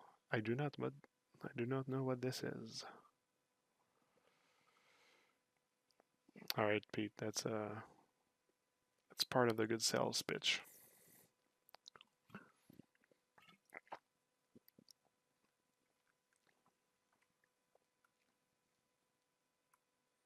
Okay.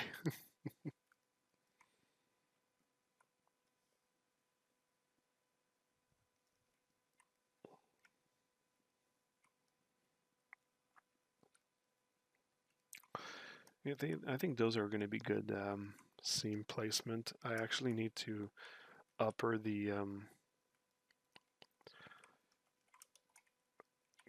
subdivision level on these because they're not really high res enough. And let's do another pass and really insist on the cavity this time. That might be a bit too large.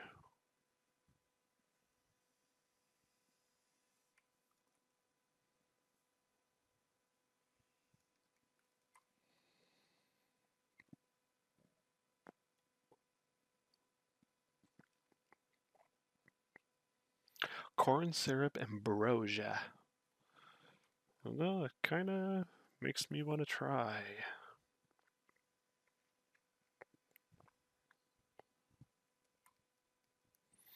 I thought you were gonna say that it's like basically like rubbing alcohol.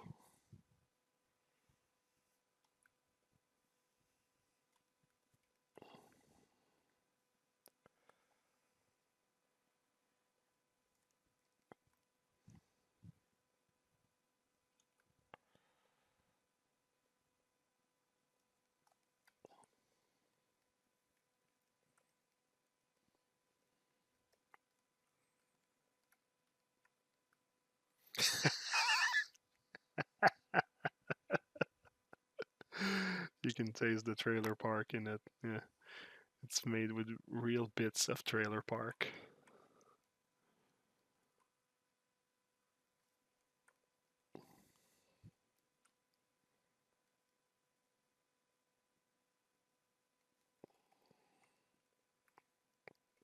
Now with gluten-free trailer park.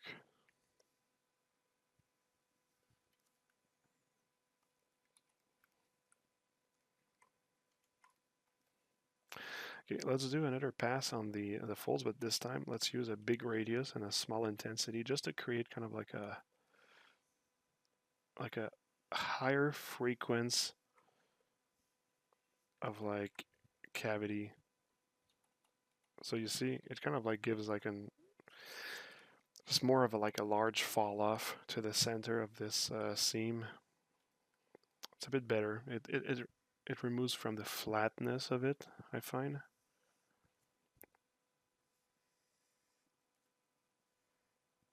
There we go. And I won't be adding like any lip to the border because I'm okay with this seam being like an internal seam where the stitching is actually inside of the material. I think I'll flatten this here a bit though.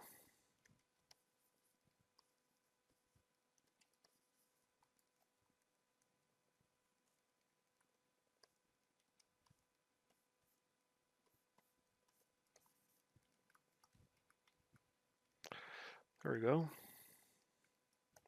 Cool. Went to Costco on an incredible empty stomach. Bad move, guys. Yes, that's not recommended.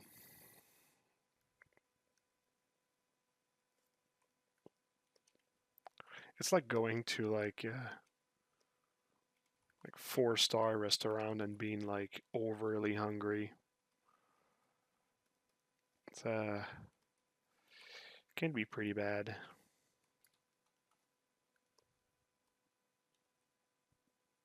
I said 4-star. I don't even know like the rating of like restaurants and stuff.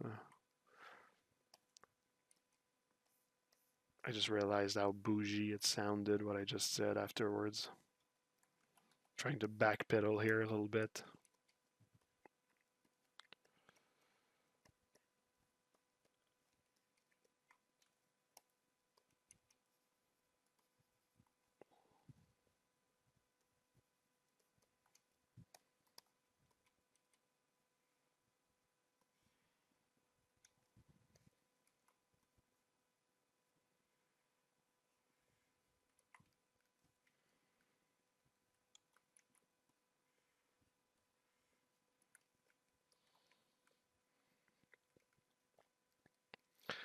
All right, a bit of pucker lines, and we might actually be done with the cloth part.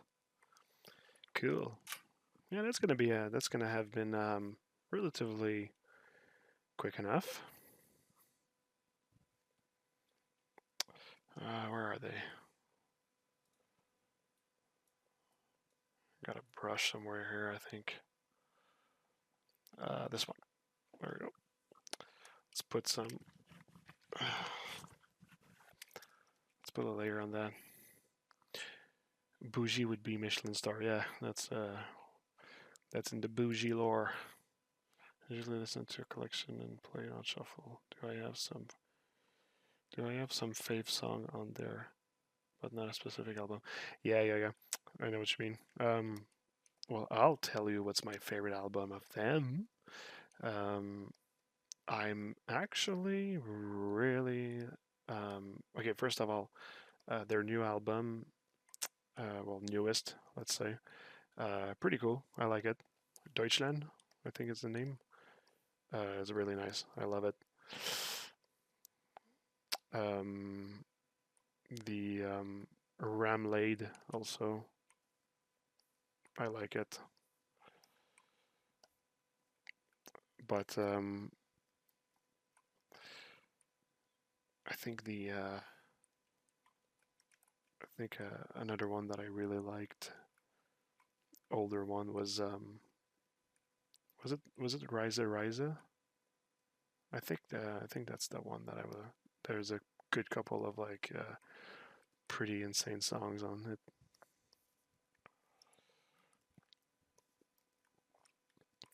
I love the song High Fish. It's a good one.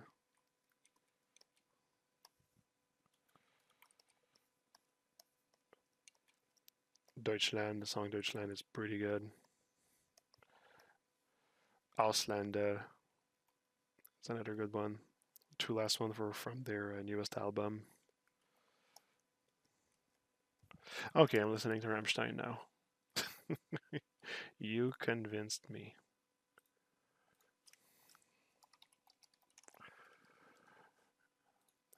Rammstein.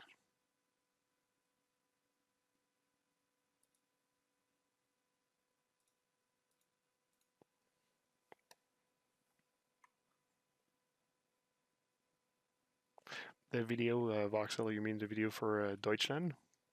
Because, man, they have a lot of cool videos. Like, iFish is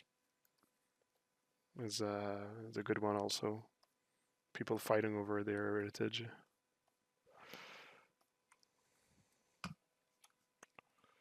But the Deutschland video clip is pretty cool. Kein Lust. It's a good one. I think you convinced yourself. Yeah, maybe I worked myself there.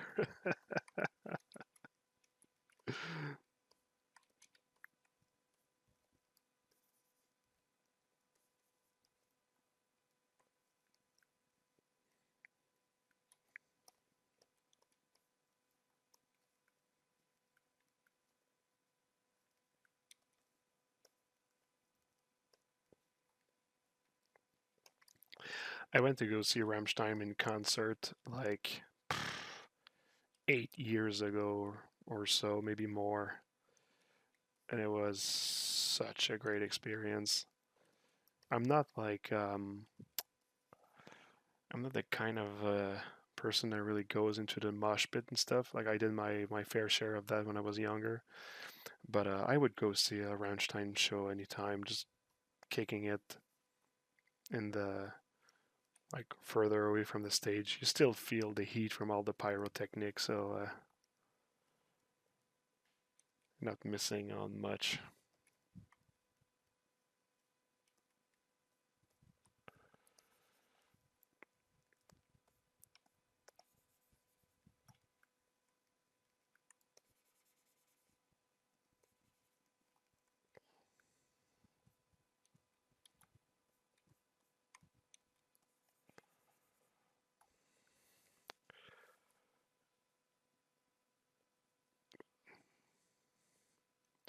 I like Rammstein more than Metallica, but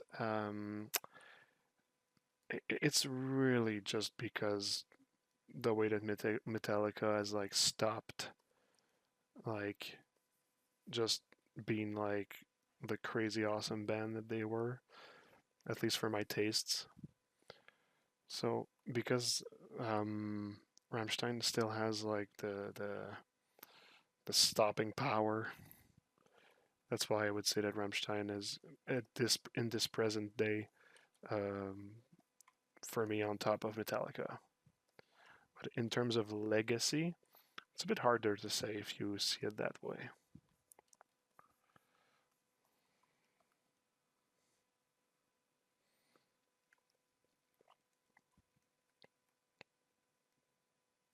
Supposedly that the new Metallica album is supposed to be back to the old roots. They say. I will be cautiously optimistic, but I'd rather be optimistic.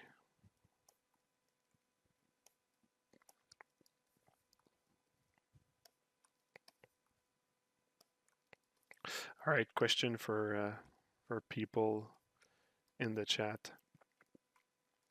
Um, did you see the new Matrix, and what did you think about it? I hear a lot of people saying that they were not happy with it. I hear a lot of people saying why it's actually a interesting movie, like a meta critique on the rebooting old ideas or something or whatever. I don't know. I'm not curious to.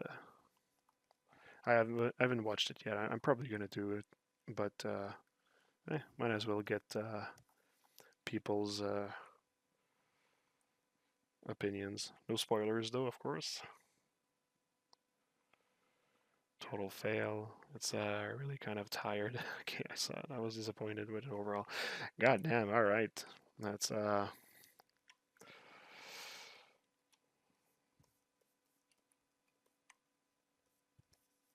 doesn't have like a bad score on Rotten Tomato though. But I keep hearing that people were not happy. No spoilers, Pete. Ah, boo. Pete. L'autre qui essaie de me faire regretter de ne pas avoir watché Squid Games.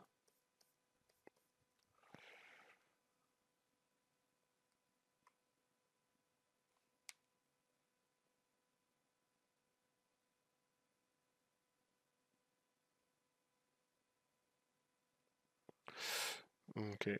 Interesting, interesting. I remember back in the day listening to the first Matrix movie and having my mind exploding. Like, holy fucking shit, was that incredible at the time. Oh my god.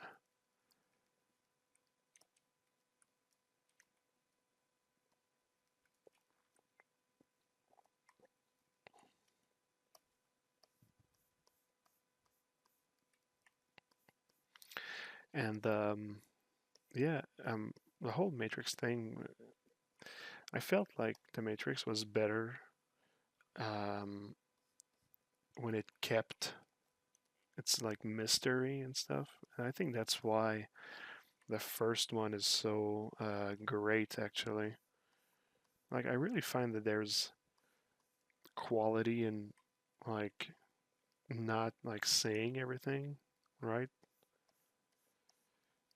And that's kind of like the reason why I really love the From Software games because they kind of like they don't tell you anything. You pretty much like just have to like guess for yourself what it is or have like Vati, whatever his name is, like explain it to you because he made his research. I just love like the whole like mystery thing, or I don't know, like kind of like knowing or having the feeling that the world is so much bigger than what like what you can comprehend. I find is like a really good trait to have in like an entertainment, like in a game or a movie, like even in music, like kind of like not knowing exactly what the person means with like the lyrics, kind of like has a I find it interesting actually, trying to make it like your own mind about like what it is. Kind of like a movie that finishes like in such a like abstract way, and you kind of like have to guess for yourself how it finishes. It's the reason why I flipped out when I was younger, and I saw Evangelion, the TV series, like the way that finished with like the movie that followed, like that was an open ending. And I really actually, I was kind of like frustrated at first because I was like, oh, I want to know what's happening. And then I was like, oh, you know what? It's kind of fun to kind of like imagine what really like it is. Let's save that. I might be finished with the bodysuit.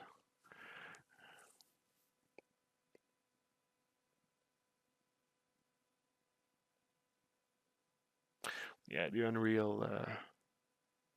Oh wait,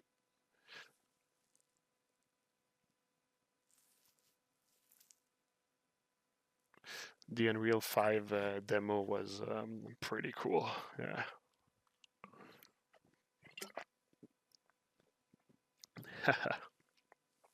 Yeah, that's true, Pete. It would be nice to be able to get into your mind and your soul and erase it, to be able to experience it like it was again.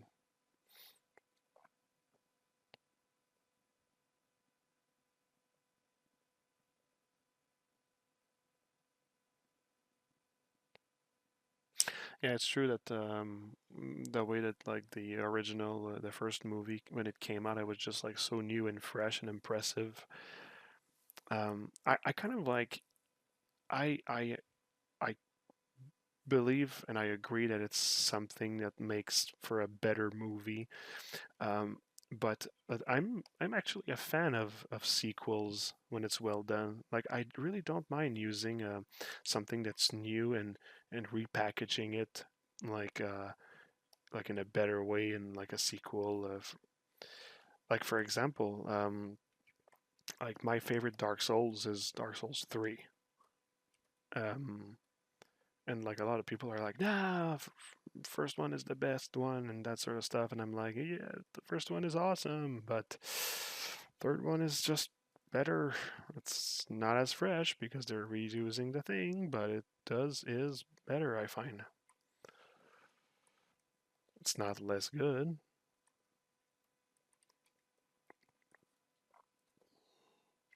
I'm really looking for Elden Ring. Yeah, I am. I think it's coming out like the 25th or something. That is going to be fun. Fun, fun, fun. I'm sure of it. You know, that blew my mind. Game Fidelity, yeah. Like right out of the water. Indeed. Yeah, I think I can call the cloth part done. When I compare it to the rest, looks good. So I really just have like this That's the next part I'll be working on. I still have a little bit of time before I end the stream, so maybe I can, I'll do like a little boring thing, but it'll be done. I'll replace this section here with the synthetic muscles.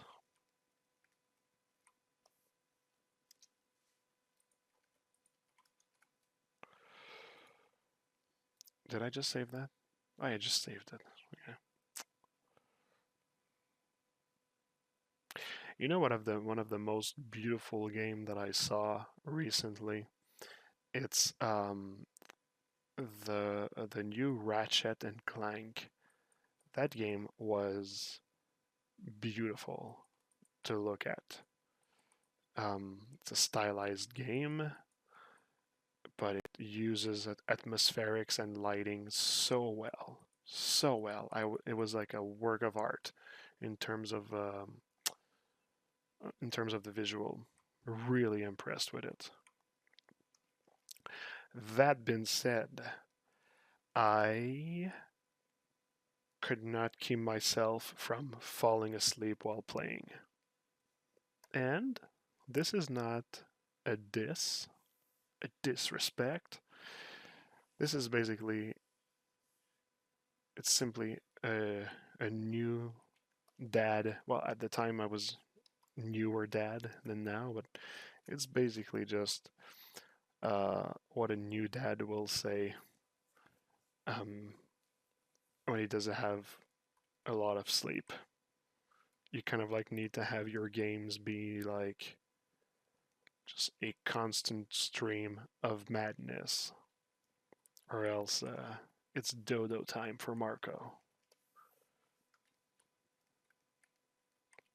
Like, okay, so another game that I actually really like is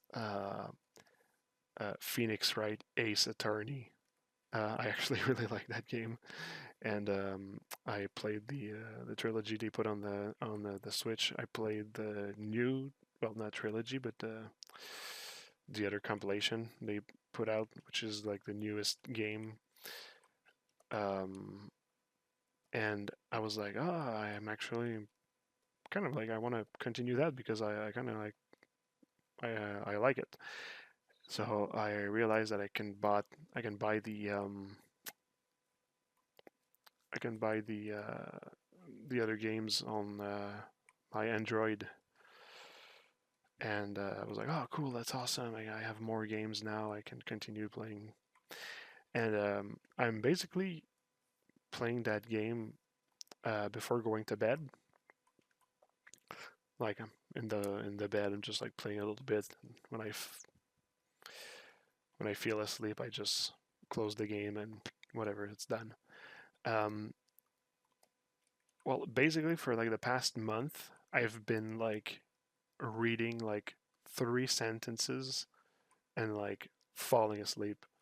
So I did not super progress in the game so far because yeah, I just keep falling asleep on it, and to a point where now I'm like, okay, well, it's like my night routine. It's like the thing that I do to fall asleep.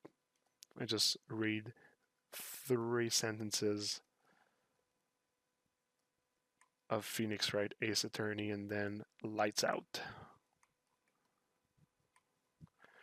All that to say that I do not have sleeping problems.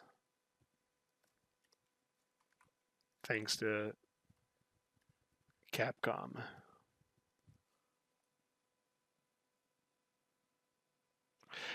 Yeah, I know, I need to play Returnal. Jesus Christ. You see, everyone? That's how Pete operates. Like, he's been nagging me to play Returnal for like now a long time. We can call that a long time. And he's the one that nagged me to start this Twitch channel. So and the worst is that like he knows that I'm going to do it if he continues to nag me, and he's shameless about it. Also, that's who Pete is.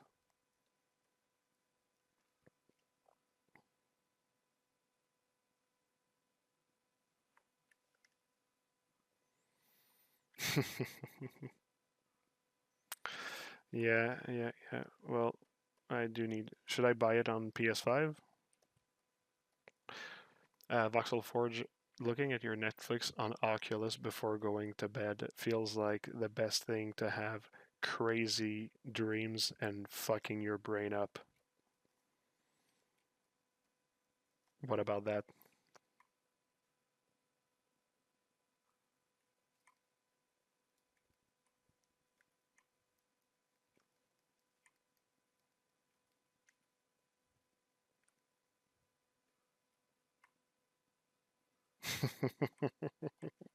You know what would be even worse is waking up with your Oculus on your head and just your brain collapsing. Like you inception yourself into like the dream or whatever. You'd never really know if you're awake or asleep. But one thing though, it's fucking crazy um how much the Oculus is or any VR is like able to fool your brain into like thinking that it's real. It's nuts. Like I don't know if at some point like people will just be like really used to that because like I just like remember when I was like playing Mario 64 for the first time and being like, "Oh my god, it's coming out of the TV." And now it's like, who gives a fucking shit? It's disgusting. Well, not who gives a shit. I mean, Mario 64 is a great game. I just trying to be facetious here.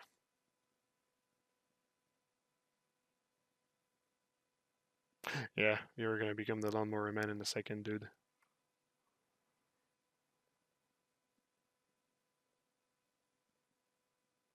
Okay, good to know. Thanks for the follow.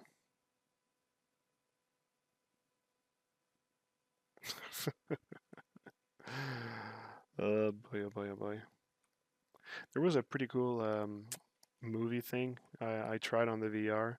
It was Jurassic Park Blue, which is pretty much just like following like a velociraptor around, a little like baby velociraptor or whatever, and that was fun. That was pretty great.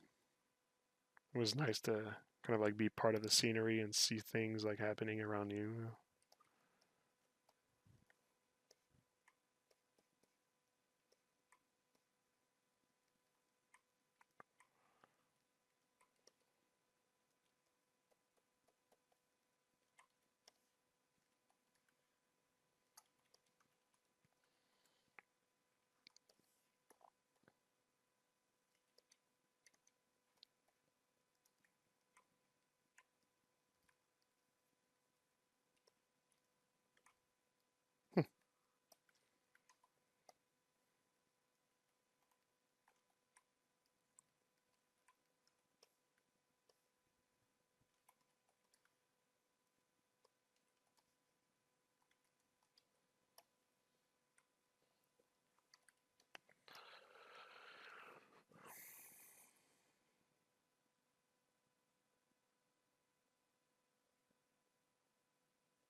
I actually don't know what this is.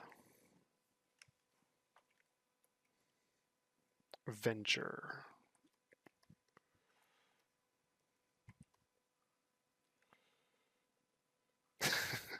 Okay, I'm starting to have an idea of what it is. Well, you know what? Any new experience is a good experience. Nothing shameful about that.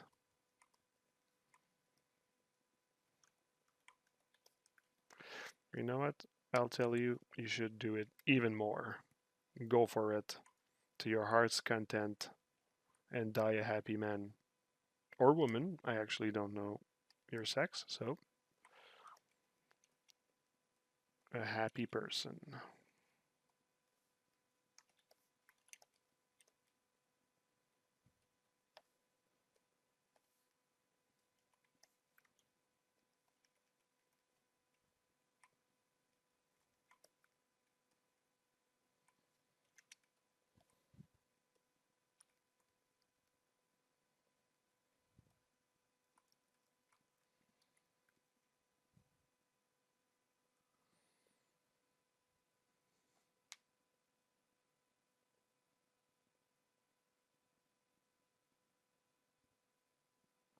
comrade is safe. You two seems to know what you're talking about.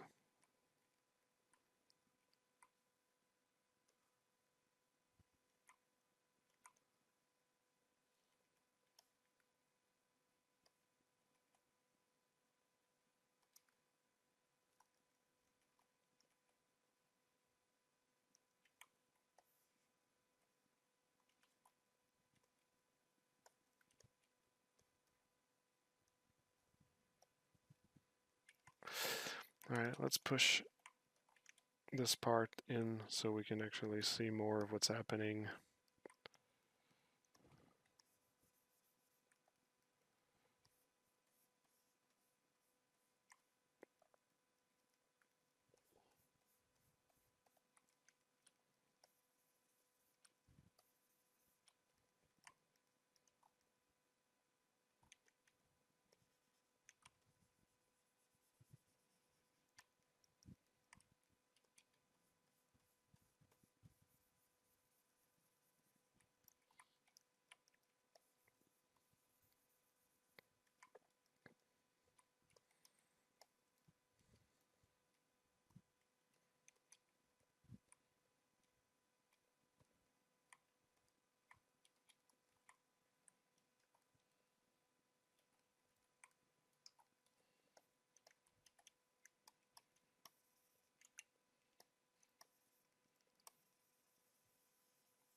Comrade, I get what you mean. Yep, mirroring is pretty cool. It's not cheating. Go fuck yourself.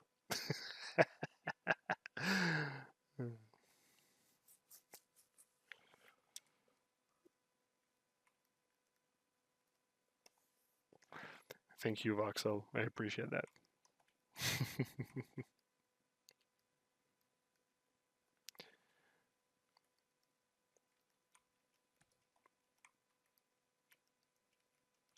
Anything to take my defense against Pistol Pete.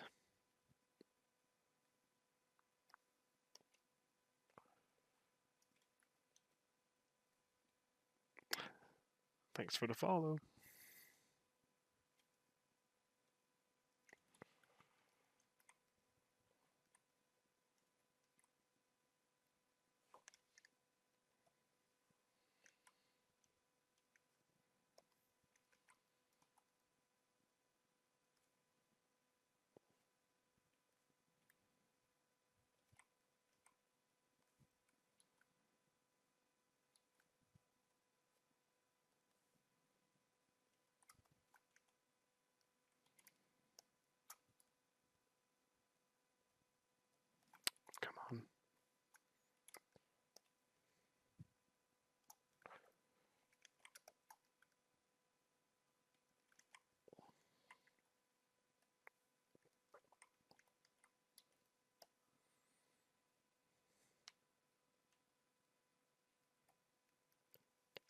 Indeed,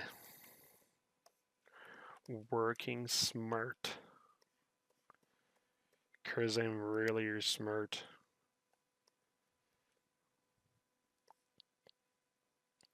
Actually, I already expressed that thought on on a previous stream, but something that I find really cool and actually a good philosophy to adopt when it comes to like software that can facilitate your work is like any shortcuts is a good thing I find, but it can also be a bad thing. It's really a double-edged sword situation, and so the pros are that like you can actually get to an end result like much quicker. Well, that's a good thing. But the bad thing is that sometimes using the shortcut without knowing how to get to what you want is a bit of a problem because um, sometimes if you have not really practiced the more like traditional approach of doing something, you kind of like don't really understand what you're doing or like where you're getting at, and sometimes you won't be able really to control what the shortcut is giving you, the result it's giving you, and also you won't really know when the result of the shortcut is good actually because you will never really have analyzed your subject. Um, so like like recently I started, well, recently, no, it's like 2 3 years ago now. Why did I say recently? I tried an exercise where I would actually use only ZBrush and the render passes to render my work because I wanted to really have the like agency over like every pass of render to get to my results.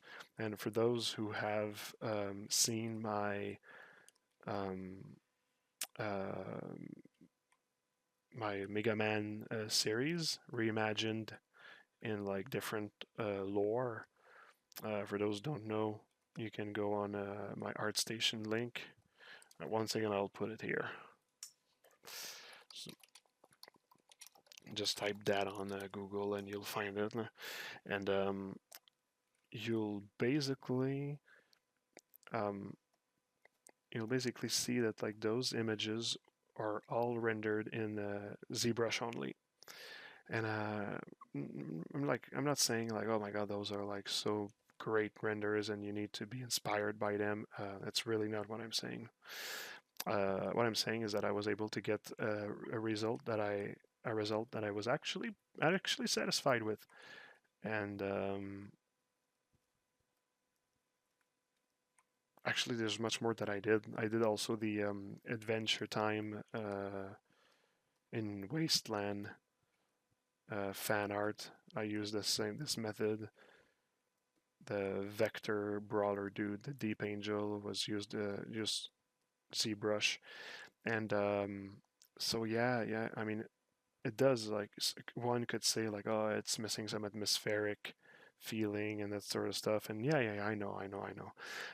But the whole thing is that there's no like ray tracing or anything, and basically the result you have to really create the passes to get to your result, and that's something that I like because it didn't really give me everything.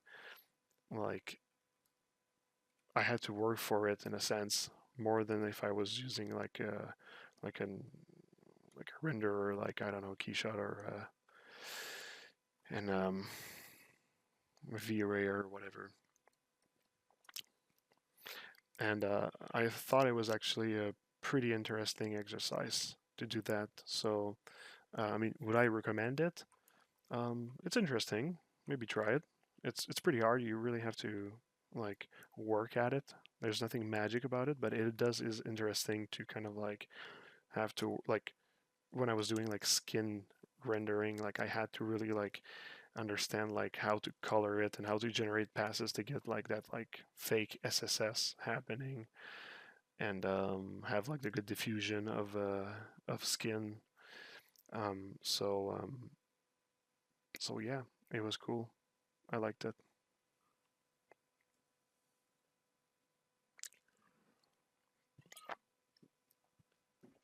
Yeah, outlawing copy paste. You're gonna make like the world crash in a second. Yeah, it takes away your ability to troubleshoot. Exactly. So when, let's say, you work in Marvelous and you do pants and like the crotch area is like all disgusting because you can't get like the right pattern, size, and that sort of stuff. Well, it's kind of like good to know like what actually would look good, so that you can actually maybe rework it by hand, or I don't know, or maybe just even play around with the patterns and know what you want to get like result for to have something like pleasing to the eye. And even like using 3D scans is actually sometimes just like too much. Like it gives you like a result that might be exactly what you want, and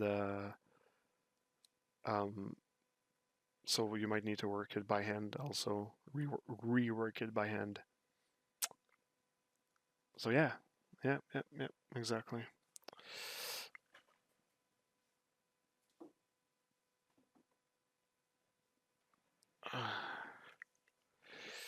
Great work on that. You mean the synthetic muscle placement?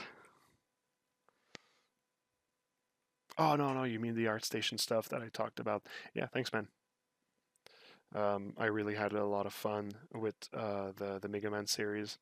Um, I don't know if I talked about that earlier, but I was actually kind of like thinking about it again, and I just like made me like, okay, so here you go, like that's what's on my mind. Um, when I did the Mega Man series, I actually had this at the back of my head for such a long time because I love Mega Man. I mean, I'm not a super fan anymore, but it was really something that in my childhood I was like, oh, I fucking love that. I was always drawing like new bosses, creating my own things and stuff, and it's part of like the reason why I do what I do now.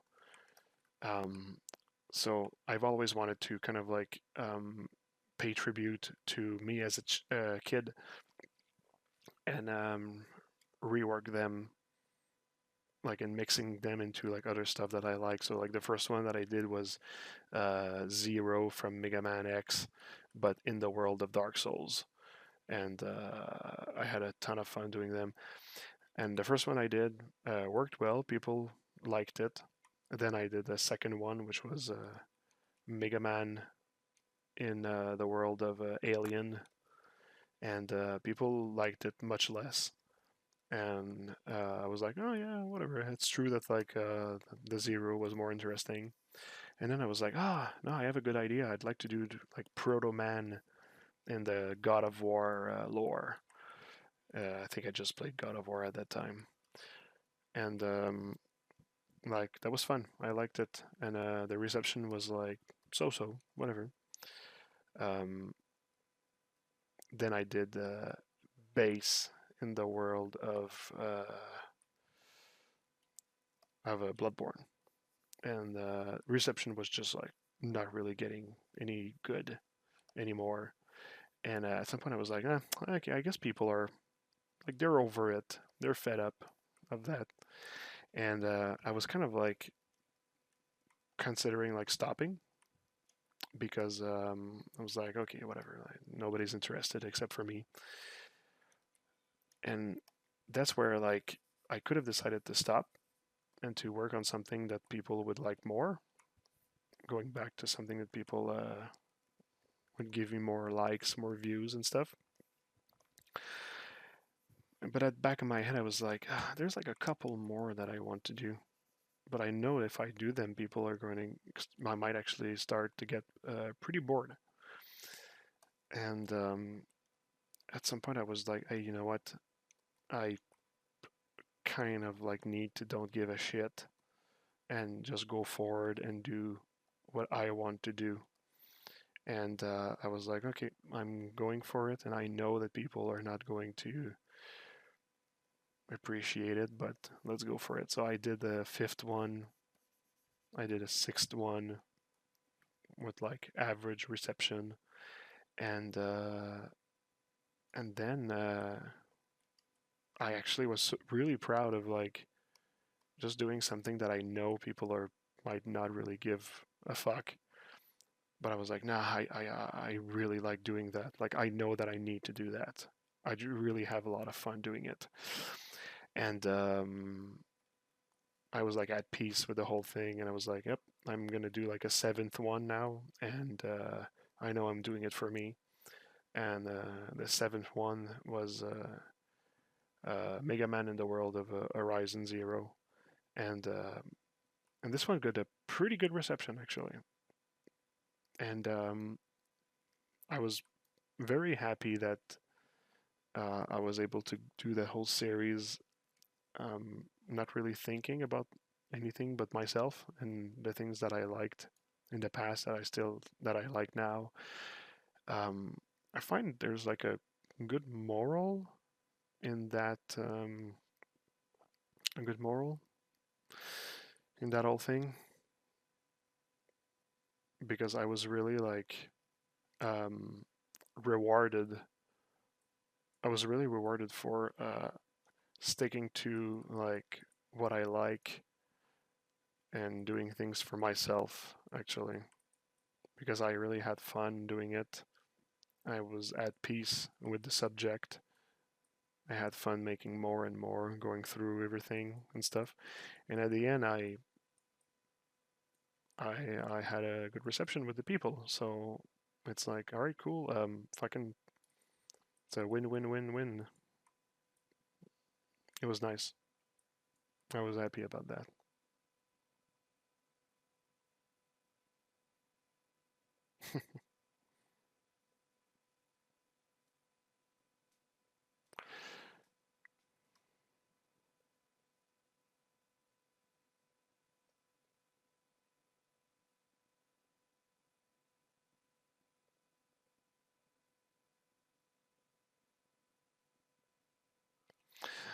Yeah, I'm happy that you guys see what I mean. It's hard to do it though. I find that it's easy to get caught into the rat race of like what works publicly or not or whatever. And like although like I don't completely give a shit, I still try to stay as far as possible as I can from it, even if I do. Um, like I said, I do play with that. I do look at that, but um, I try to do it like not too much because there is something unhealthy in there that you have to be careful with. And although I cannot stop my public like my public appearance. I don't know how to say that. Like my public presence. Yeah, there we go. I cannot really like stop it or anything for business reasons, um, for sharing reasons, community reasons, whatever. But I do know myself enough that I can't go too much like balls out on it because I do feel healthier when I put boundaries about that stuff.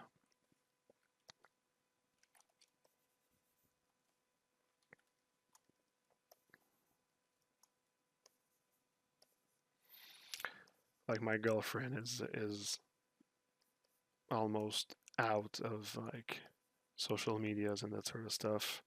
She goes on Facebook once a week to post pictures of our child to like the family groups and stuff, and that's about it. And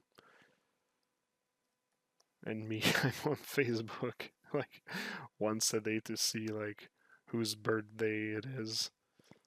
Then check 5 minutes of like my news stream. Click like on a few things that I like. Encourage people that I like. and then I'm offline.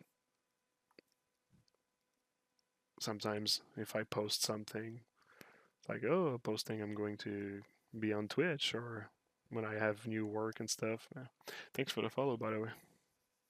That's pretty much like my presence. But you see, like this whole like Twitch thing, that's kind of different because it's not really like social media. It's really sharing this like moment with you, working on some stuff, talking about some stuff.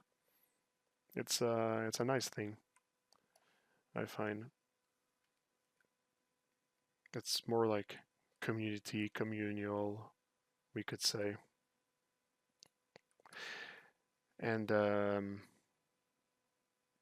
yeah, it's actually a nice note to finish my stream on.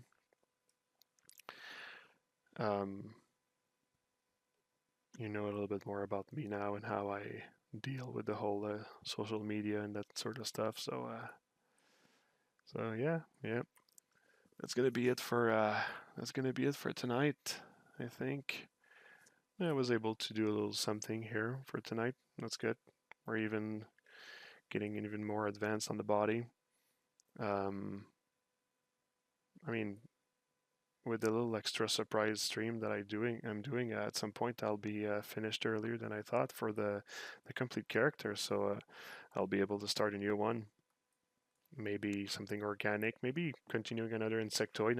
I have another one that I have a blocking already done. There's a few things I can do. So yeah, could be really interesting. Let's see what the chat is saying.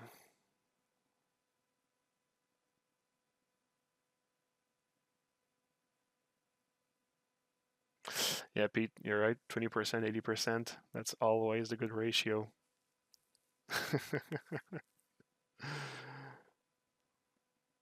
Well, it's the magic ratio.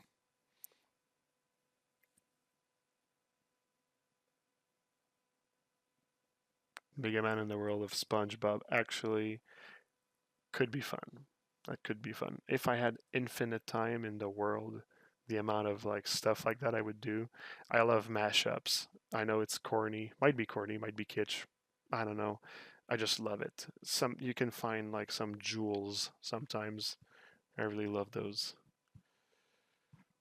You just found the stream. Cool. Well, thanks, King's Letter. That's appreciated that you are joining us. Pokemon in the world of Mega Man. I actually thought of that one as well. I was like, yeah, I think there's something there to be done. But also like mashups that are not Mega Man. There's like some cool stuff. I actually have like a list that I made myself of like a few ideas that I could mix, and there's a few good idea in there. It's just I'm kind of like doing something else at the moment. Let's say. All right, that's going to be officially it for today. So thanks for. There's a mashup I want to do. Oh, that's cool. I say do it and post it. Star Wars in the world of Warhammer. Star Wars in the world of Warhammer. That might be interesting. Actually, if you let me have state my opinion about it, I'd say that it might be interesting to have, like, actually, you know what, for myself I prefer to take two things that are like a little bit further apart from each other, although like Star Wars of course very different from Warhammer, but there's like some similarities in there that I think could not benefit from actually like having things that are like very separate one from the other. I find there's like a fun factor that people like in mashups when it's really like two things that are you did not know that could actually coexist. That's just my opinion. I mean, it might be extremely great. So of course, I'm not discouraging you of the idea at all. My voice is getting roachy. I just realized. Yeah. Once again, thanks for watching. That was great. That was uh, that was really cool. Um, I really appreciate having done this little surprise thing. I'm gonna do maybe a couple more in the next days as well. So for everybody that's still following me, thank you. For the people that are just following me, thanks as well. So on that, I will wish you une bonne soirée, Sculpt Soirée, and I'll see you very soon, I hope. All right, have a good one.